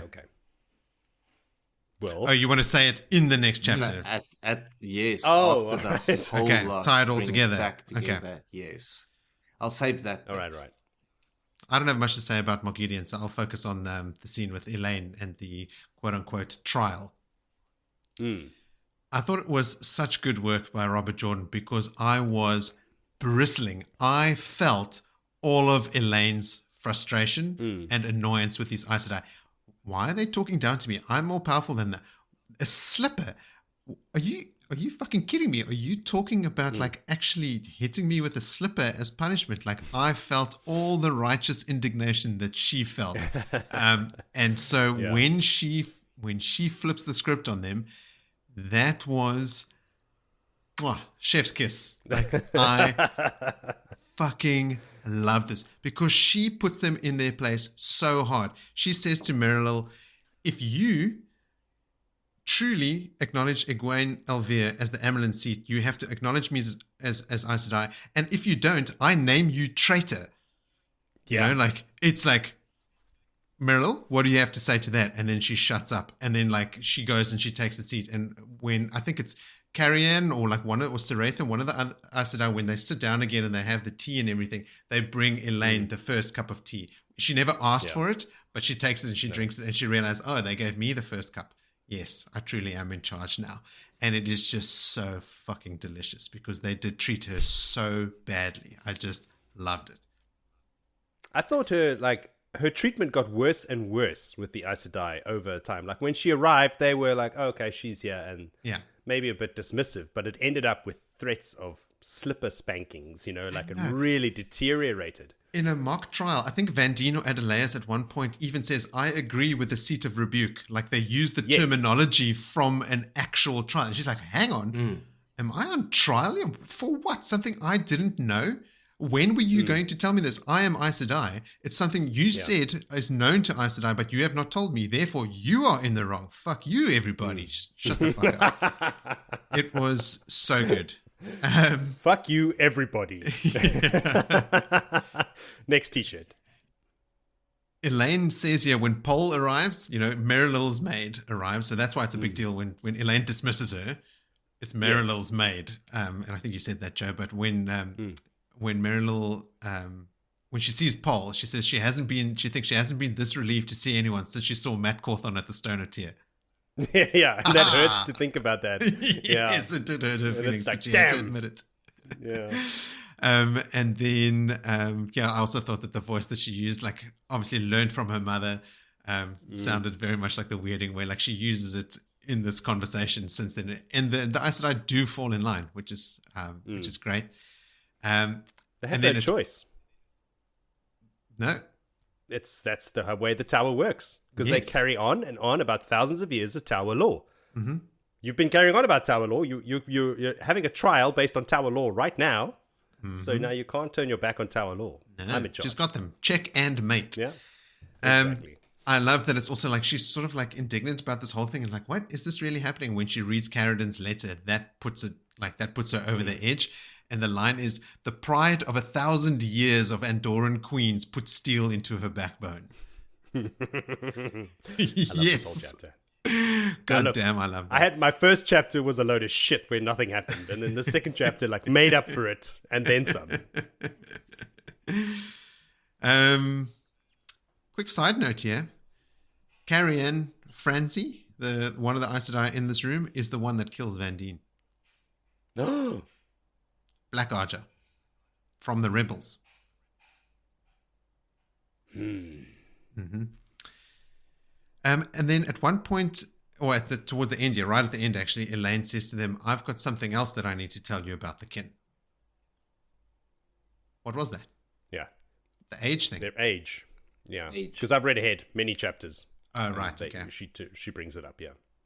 So do they put two and two together like the oath rod limits your lifespan? No, I do, as I know what's happening, but I don't think they do it at that point, in the book. But yeah, this book just gets better and better. I had to, it was a chore for me not to read further, and actually, because it's been such a long break, I'm way ahead. Yes. And it's just, every chapter is non-stop radicalness. It's a fucking to go back banger. and review these chapters for this podcast. It's like, damn it, now I have to spend time reading chapters I've already read. I am loving this book. Some people talk about book 7 as part of the slog. They must... What? I don't get it. It is so... And it just keeps getting better, like Will probably knows already. I think that people that consider this book part of the slog read the books ages ago and now like thinking back like we do in error and just lumping this book in. Like it must be from 7, just getting their timelines wrong, because this is not a slog. Yeah, because there's not a lot of time that passes in this book. It's like there's not significant long, big movements of things. There's just a few days.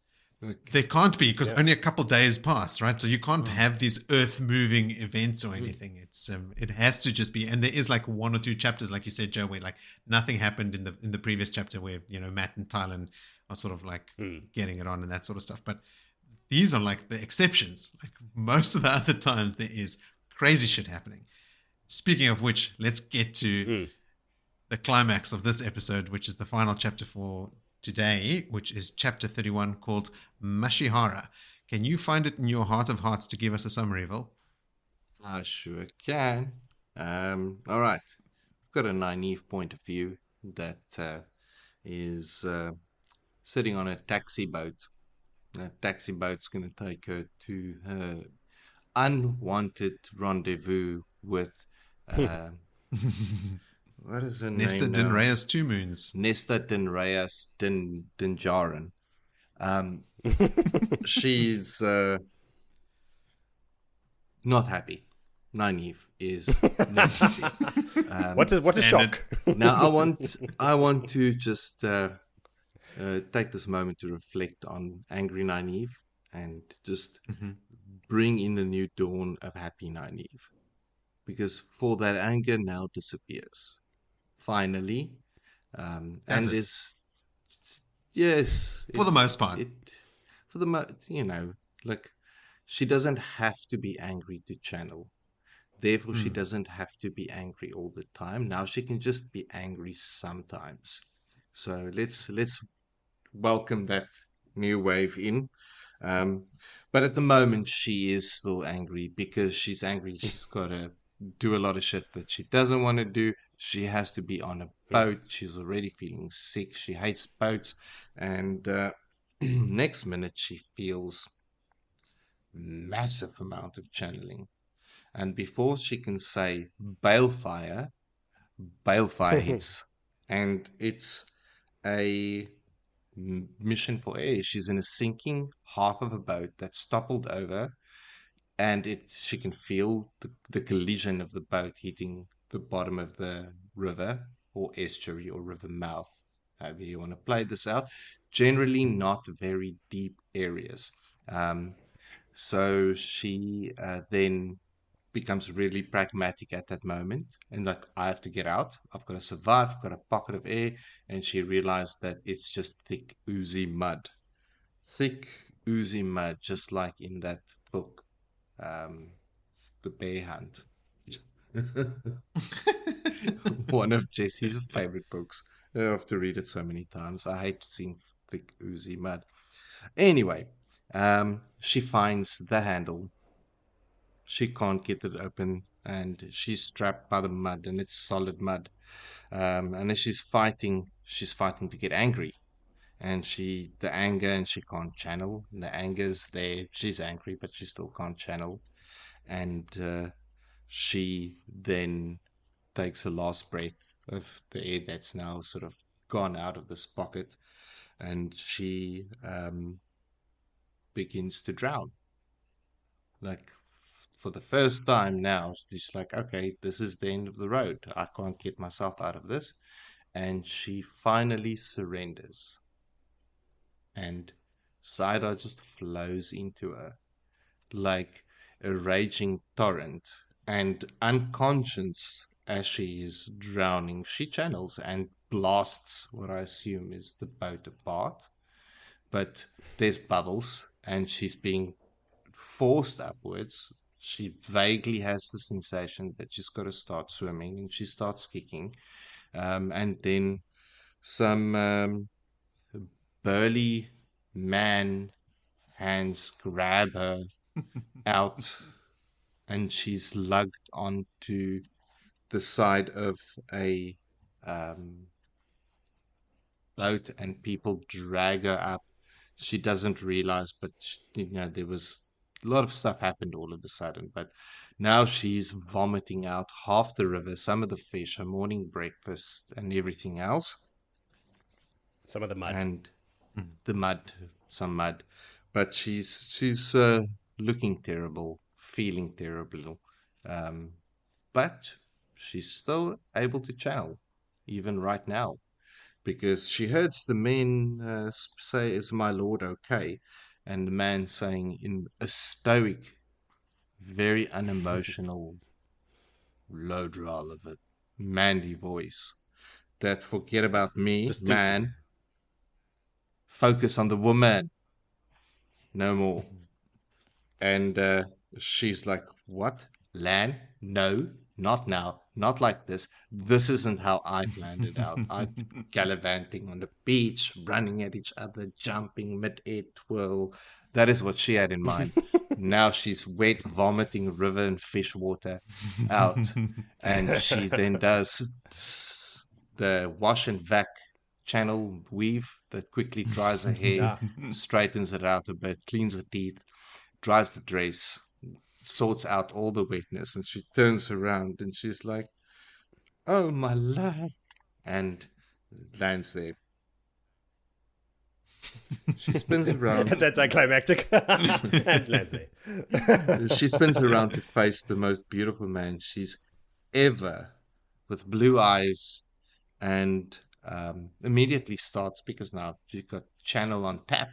Wow, what's this? I can just do stuff. She already delves him, finds new scars, finds something that she's not happy with, and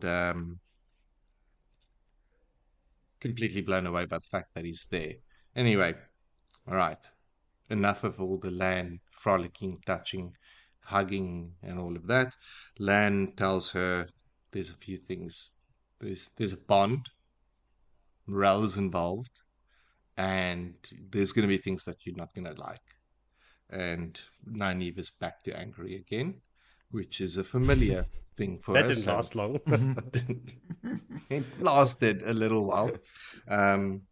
But she is not happy with this arrangement that Lan says, like, he's there on loan, but he'll return when she finds a warder.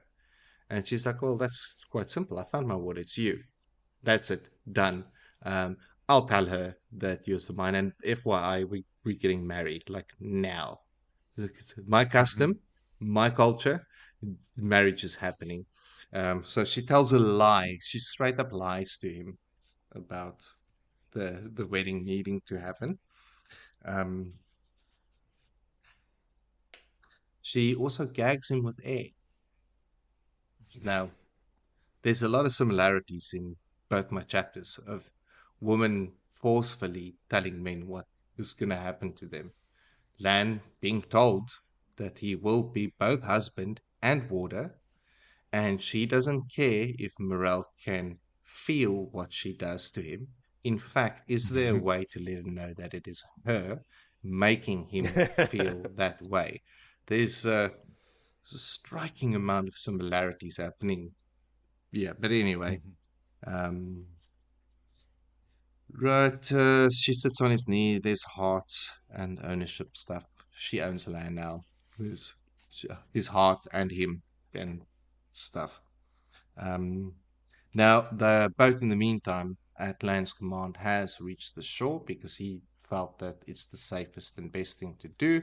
But she then, at that moment, really just takes charge and, like, no, tell them to off again. We're going to that boat. In her mind, thinking that every ship has a captain that can marry people. So she will damn well marry him on that boat if they can do it right now.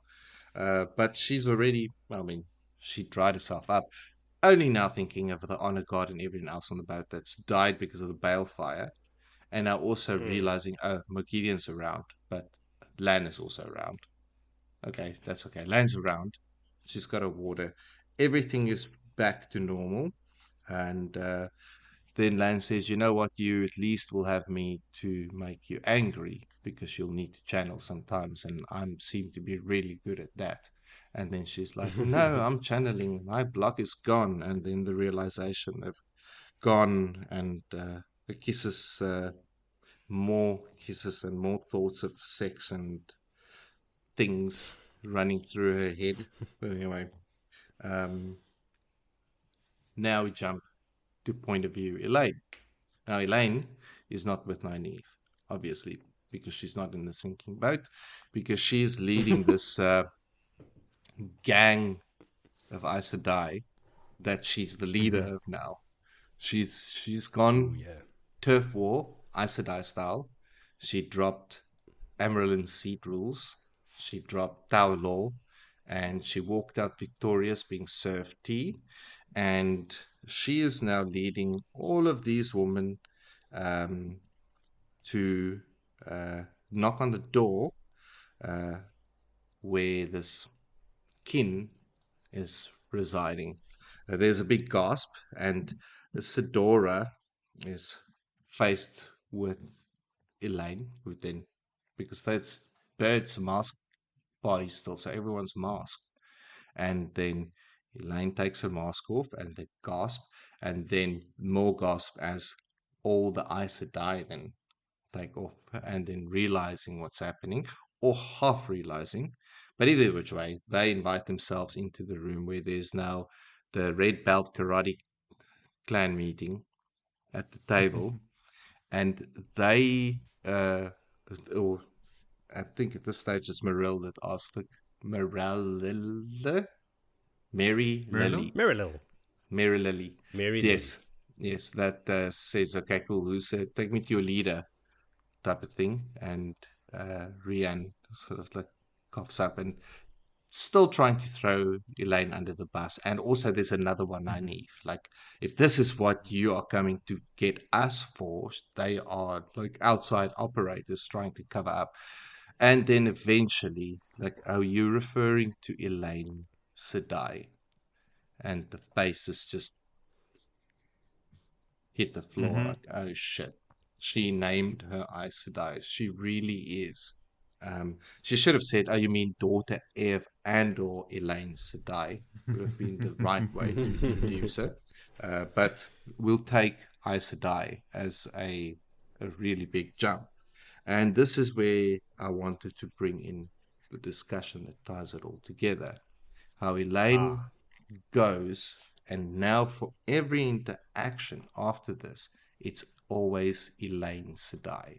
Elayne Sedai. Like, we are introduced to Elayne Sedai, and Elayne Sedai had made herself not by Egwene's declaration, but by her sitting there saying, this is the things that we as a collective agree, and this is our standards and our rules, and I'm calling you to account and face me with my power.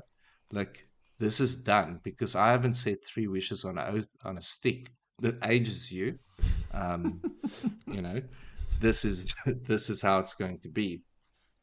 Which is for me the greatest part of this, and spoiler, my favorite moment. It's just Elayne going through and becoming Aes Sedai. Like we said, like, all of a sudden she's using this voice of authority.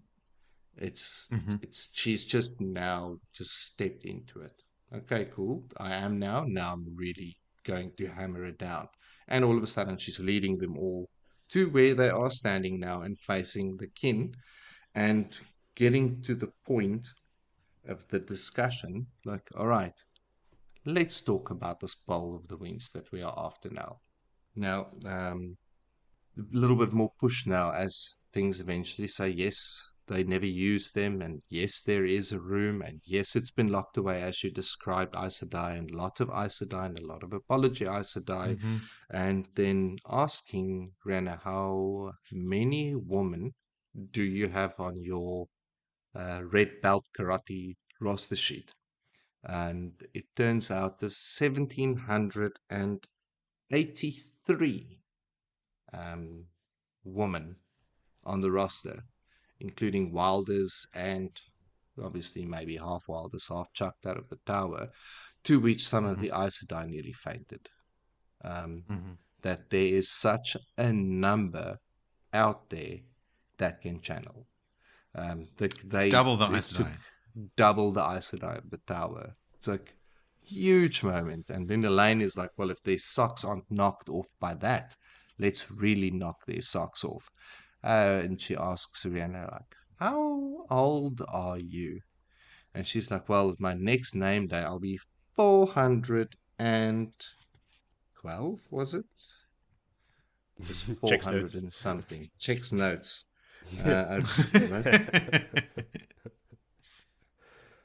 Knows he wrote it.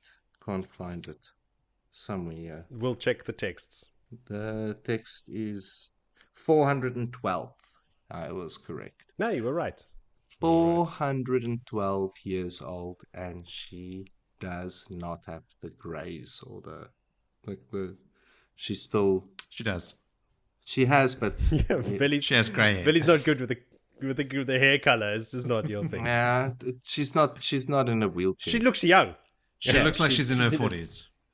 Yeah. Yeah, she looks like our wives would look. She looks like Moritz. She looks like me. She looks like Moritz. Grey hair in her 40s. Anyway, now at this moment, there's a noise. And guess who found his way to the party? Matt. Hello, everyone. Matt's here. And guess what? I found the bowl of the winds. And Elayne's like, no, we found the bowl of the winds.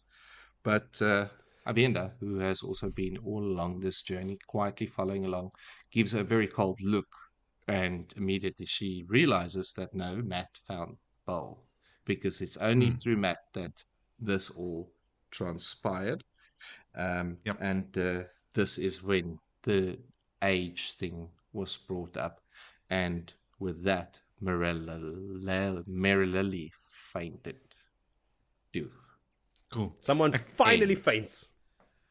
Well, some of the kin had fainted already. 2 of them at least. In the beginning, the kin just fainted all over. Like, but it should have said that. Like, when the masks came off and the Aes Sedai were really there and saying that this is Elayne Sedai, just kin dropping like flies. And Elayne is like, is anyone going to see to these women? And they're like, oh, yes. They go like, help them up.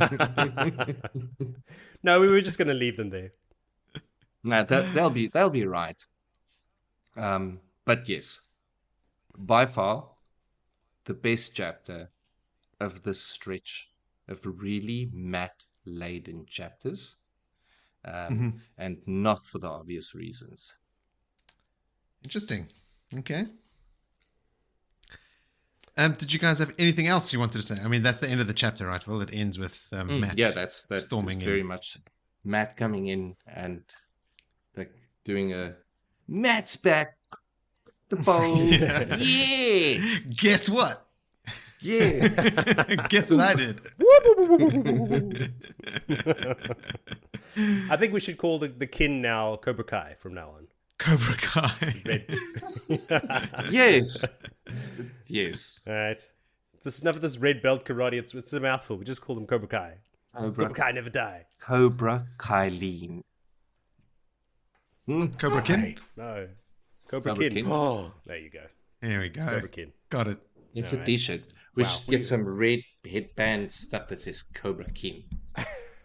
Here's Cobra another Kin. t-shirt idea.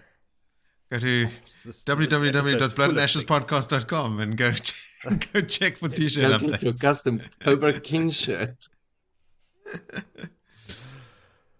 Yeah, I just thought it was great. Like, just put myself in the kin's position. Like, they've been giving Elayne so much shit for lying, and then when she comes back, she is Aes Sedai. And not only that, she's the leader of all these Aes Sedai calling that the they were shots. threatening her with. Like, there's Aes Sedai in there.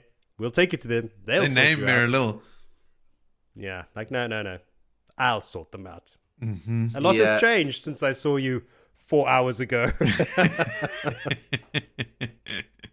For me, the most beautiful part of this is that Elayne went into it before with Nynaeve so patiently, and where she got to the point and she's like, I'm the daughter heir, and they're like, you're the daughter of Sniptown, sit down type of thing that she's like, oh, like biting her lip. Like, I'm just gonna imagine fucking show the you. juiciness when she gets back there. She's like, oh yes, so about that bowl. Can we talk now? Elayne gets a lot of that in these last two chapters. A lot of her like coming out on top from people who are trying to put her down. It's beautiful. It's beautiful. I love it. It's so good. But It is. then again, great. she still instinctively tries to knock like cut Matt out of the picture, like she did in the Stone of Tyr. Yes, you saved us, but we could have done it without you. And here, yes, you found the Bowl of Winds, but we've done it without you. Like, it's the same scenario again. Luckily, Avienda was there to give her a dirty look. But to Elaine's credit, she is also the one that said to Nynaeve, even if they find the bowl through the kin, it's because of Matt that we went to the Wandering Woman, met Tylin, were taken to the kin. So even Elayne has actually admitted to anything via the kin is by default because of Matt. So luckily, like you said, Avienda, her little conscience can just course correct her whenever she falls into old patterns. Like you said, Vil, this is a huge moment for Elayne, and I feel like for Nynaeve as well. Nynaeve, partially because of her block going away. Oh, yeah. But I feel like from this moment on, when they're actually commanding other Aes Sedai, they're in charge of now a big group of Aes Sedai and stuff as well. They really take on a lot more responsibility because even though Egwene had raised them, the other Aes Sedai were right in looking at them. I also viewed them as sort of like less than, right? Like they are basically accepted that have been called Aes Sedai. But they really take control of that situation and that responsibility, and they really do start calling the shots now. I actually have a bit of quite a blind spot of how Nynaeve and Elayne interact with other Aes Sedai and the world at large post this point, right? Like how they actually interact with the other Aes Sedai around them and stuff. Now, I'm assuming it's more of this, taking charge. They are two of the most powerful Aes Sedai, so surely any group of Aes Sedai that they're involved with, they would be at the top. Like they're at the top of the picking order. Bar Egwene, and that's it. Really? I mean, they're the Catswain. strongest. No one's above Catswain. Well, no, but Regardless of your that's more strength. her personality and her secret Yeah. weapons that she carries in her hair. I mean, they are the strongest Aes Sedai to come to the tower in more than 1,000 years. So that's even older than Catswain. But another thing you said, Vil, that I also want to keep a lookout for now is this whole Nynaeve anger thing. Does she soften a bit now? I mean, she's always going to be the fiery wisdom from the Two Rivers, but she's definitely growing. We've seen all the signs of her like looking at dresses now and like being more interested in that. Long time ago already in the tower, she said she's going to try and live by the 3 O's and not lie. Like she is really trying to live herself into that. I really want to see if I can notice since the block being removed where she allows herself to think of herself as fully Aes Sedai now, and behaves accordingly, because I think Elayne will, even if she has to be course corrected by Aviendha from time to time. I've got a couple quick notes about just like the bits and pieces that happened before the momentous occasion. Nynaeve can't imagine Aviendha afraid, but could swear she was afraid of something when picking spying on Caradon instead of going to Nesta Dinrayas. I mean, Nynaeve must know that Aviendha is scared of the water. That's why, yeah, you did pick up on something she's afraid of. It's the water. Like, Aviendha doesn't want to do it. She'd rather go spy on a dark friend, something she can stab, than go deal with a vast expanse of water. And then Nynaeve, also some classic deflecting, thinking of clothes soothes her, but not like Elayne, who's always thinking about them. You know, like, she makes it out as if Elayne is the one that's obsessed with clothes, when Nynaeve is the one in the previous episode is walking like a mid-conversation with Elayne, thinking about the seamstress's shop and like, she does good work and I could come get dresses made here and that sort of stuff. So last vestiges, hopefully, of old Nynaeve behavior. Seems like Elayne knows about the bracelet that Aviendha wears and where it comes from, because when Nynaeve offered or like asked if she could borrow it for this thing, you know, like she's dressing up to go to the sea folk, she actually asks Aviendha, can I borrow that bracelet? And Aviendha clasps it to her bosom like it's the most precious thing she owns, and Elayne immediately goes over to comfort her. So Elayne must know about the bracelet and the role it plays in the relationship with Rand. They've been sharing, you know, secrets every night. You know, Elayne and Aviendha are spending a lot of time together. They both know about their Rand situation now, so Aviendha's obviously told her about it. And then finally, actually, two more things. Lan says here that it's a year of pain that an Aes Sedai will feel when her warder dies. So that explains why Alanna, he says something like, if I had to be your warder and I died, it'd be a year of pain that I can spare you by not being your warder. So that tracks for why Alanna is still grieving for so long. Like, we're all constantly reminded of it. And then the last thing is when Nynaeve finally surrenders. I think it's a very short sentence. I think it just says she surrendered completely or something like that. It's almost like the shortest verse in the Bible. Jesus wept, you know, like, it's just succinct. It's just, and she surrendered. I felt that, you know, like when you read those words, because Nynaeve is so tightly wound the entire series. She's been so tense and intense, you know, like you can feel the tension in every interaction she has with every person. She's so tightly caught. She's always lashing out.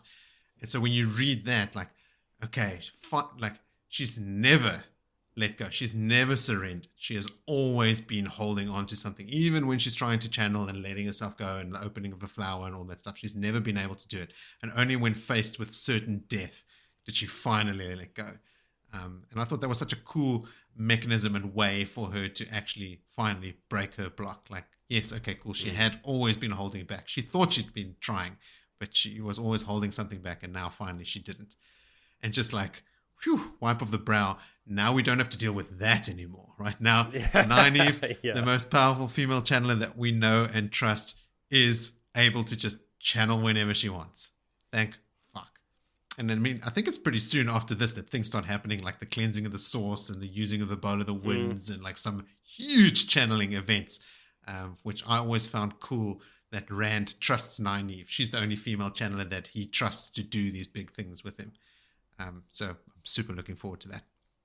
All right, so Vil, you've already told us your favorite moment. You want to just repeat it again for the sake of record? Elayne, with everything she does in these chapters. I think we don't even need a favorite moment from each person. It's all this one. Is that for you as well, Joe?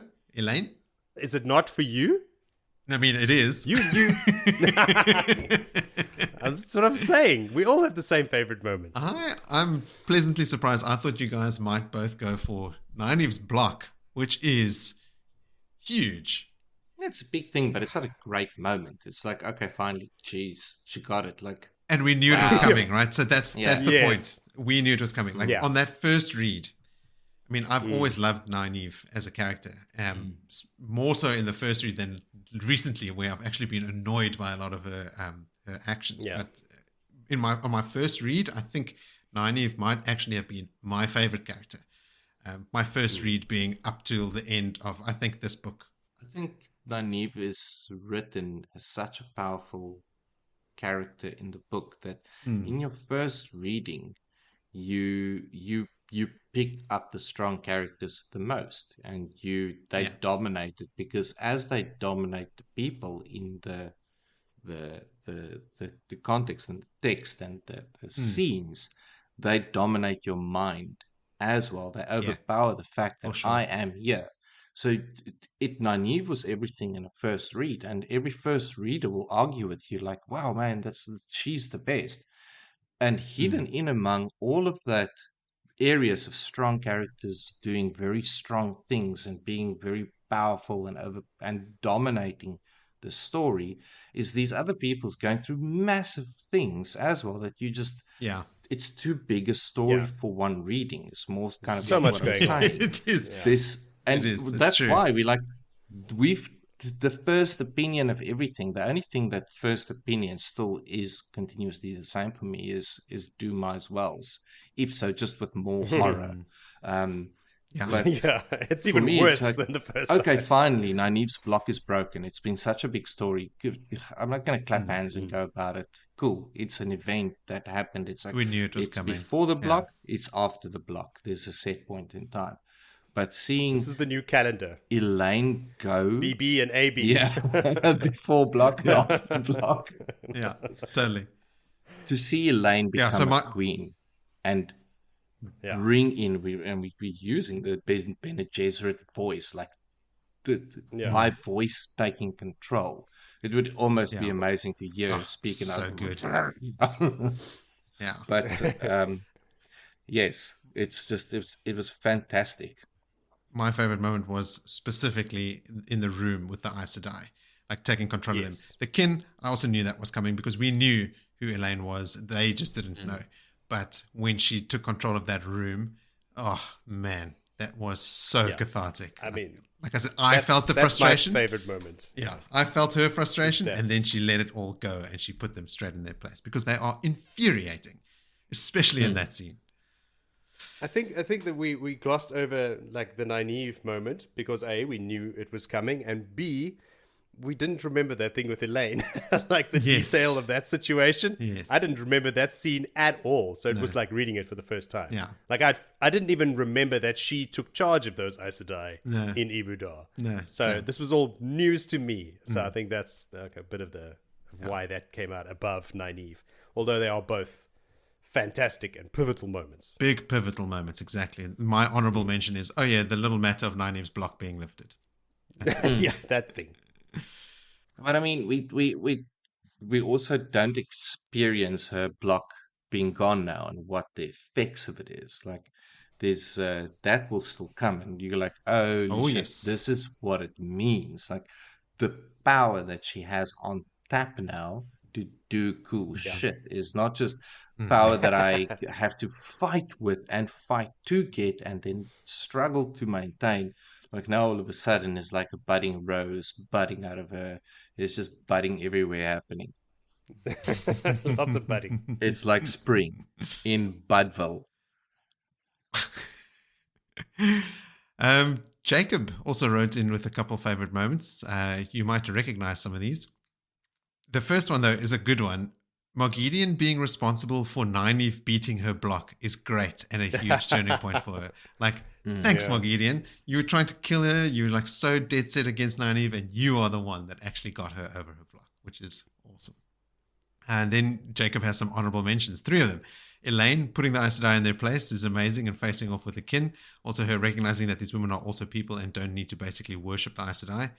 2, Matt's pants being untied somehow is great when Tom and Julian come into his room. That was pretty funny. And then also for him, the girls accepting guards but not explaining they were almost kidnapped.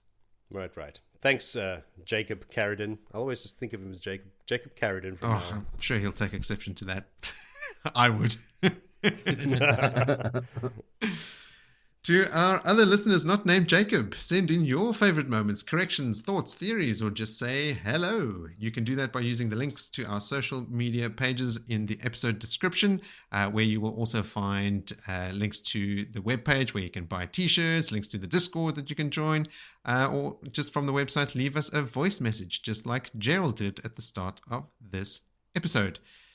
Now, next time on Blood and Ashes, we will cover chapters 32 through to the end of 35. 4 more chapters. That is Sealed to the Flame to the end of Into the Woods. Into the Woods sounds like old school adventuring. What woods? What are they doing there? I'm excited to read some old school adventure. I'm hoping that's what that is. I don't know if that's like a metaphor for something else. No, it's a Rand thing. Okay. Because, can I say? Or is it not allowed to spoil it? You can say. Later in this chapter is when Rand goes to meet the rebels. The Tarian and Carian rebels, and he fights Torum. Riotin. Yes, the duel. Amazing. And then Paden Fane and all of that happens. Sword fight of note. Fuck, this book is crammed with rad shit. I'm telling you. This is not part of the slog. No. And the next book is like this thick. To the people who are listening, it's about an inch between my thumb and forefinger. It's a thin book on the shelf comparison to all the other books. It is. So that goes quick too. Yeah. Isn't that where he uses Calandor and kills all his own men? Yeah. It's a tough one. Lots of shit happens there. All right. Well, then, until we read all of that stuff, I will say to you, sleep well and wake. Hasta mañana. Good evening.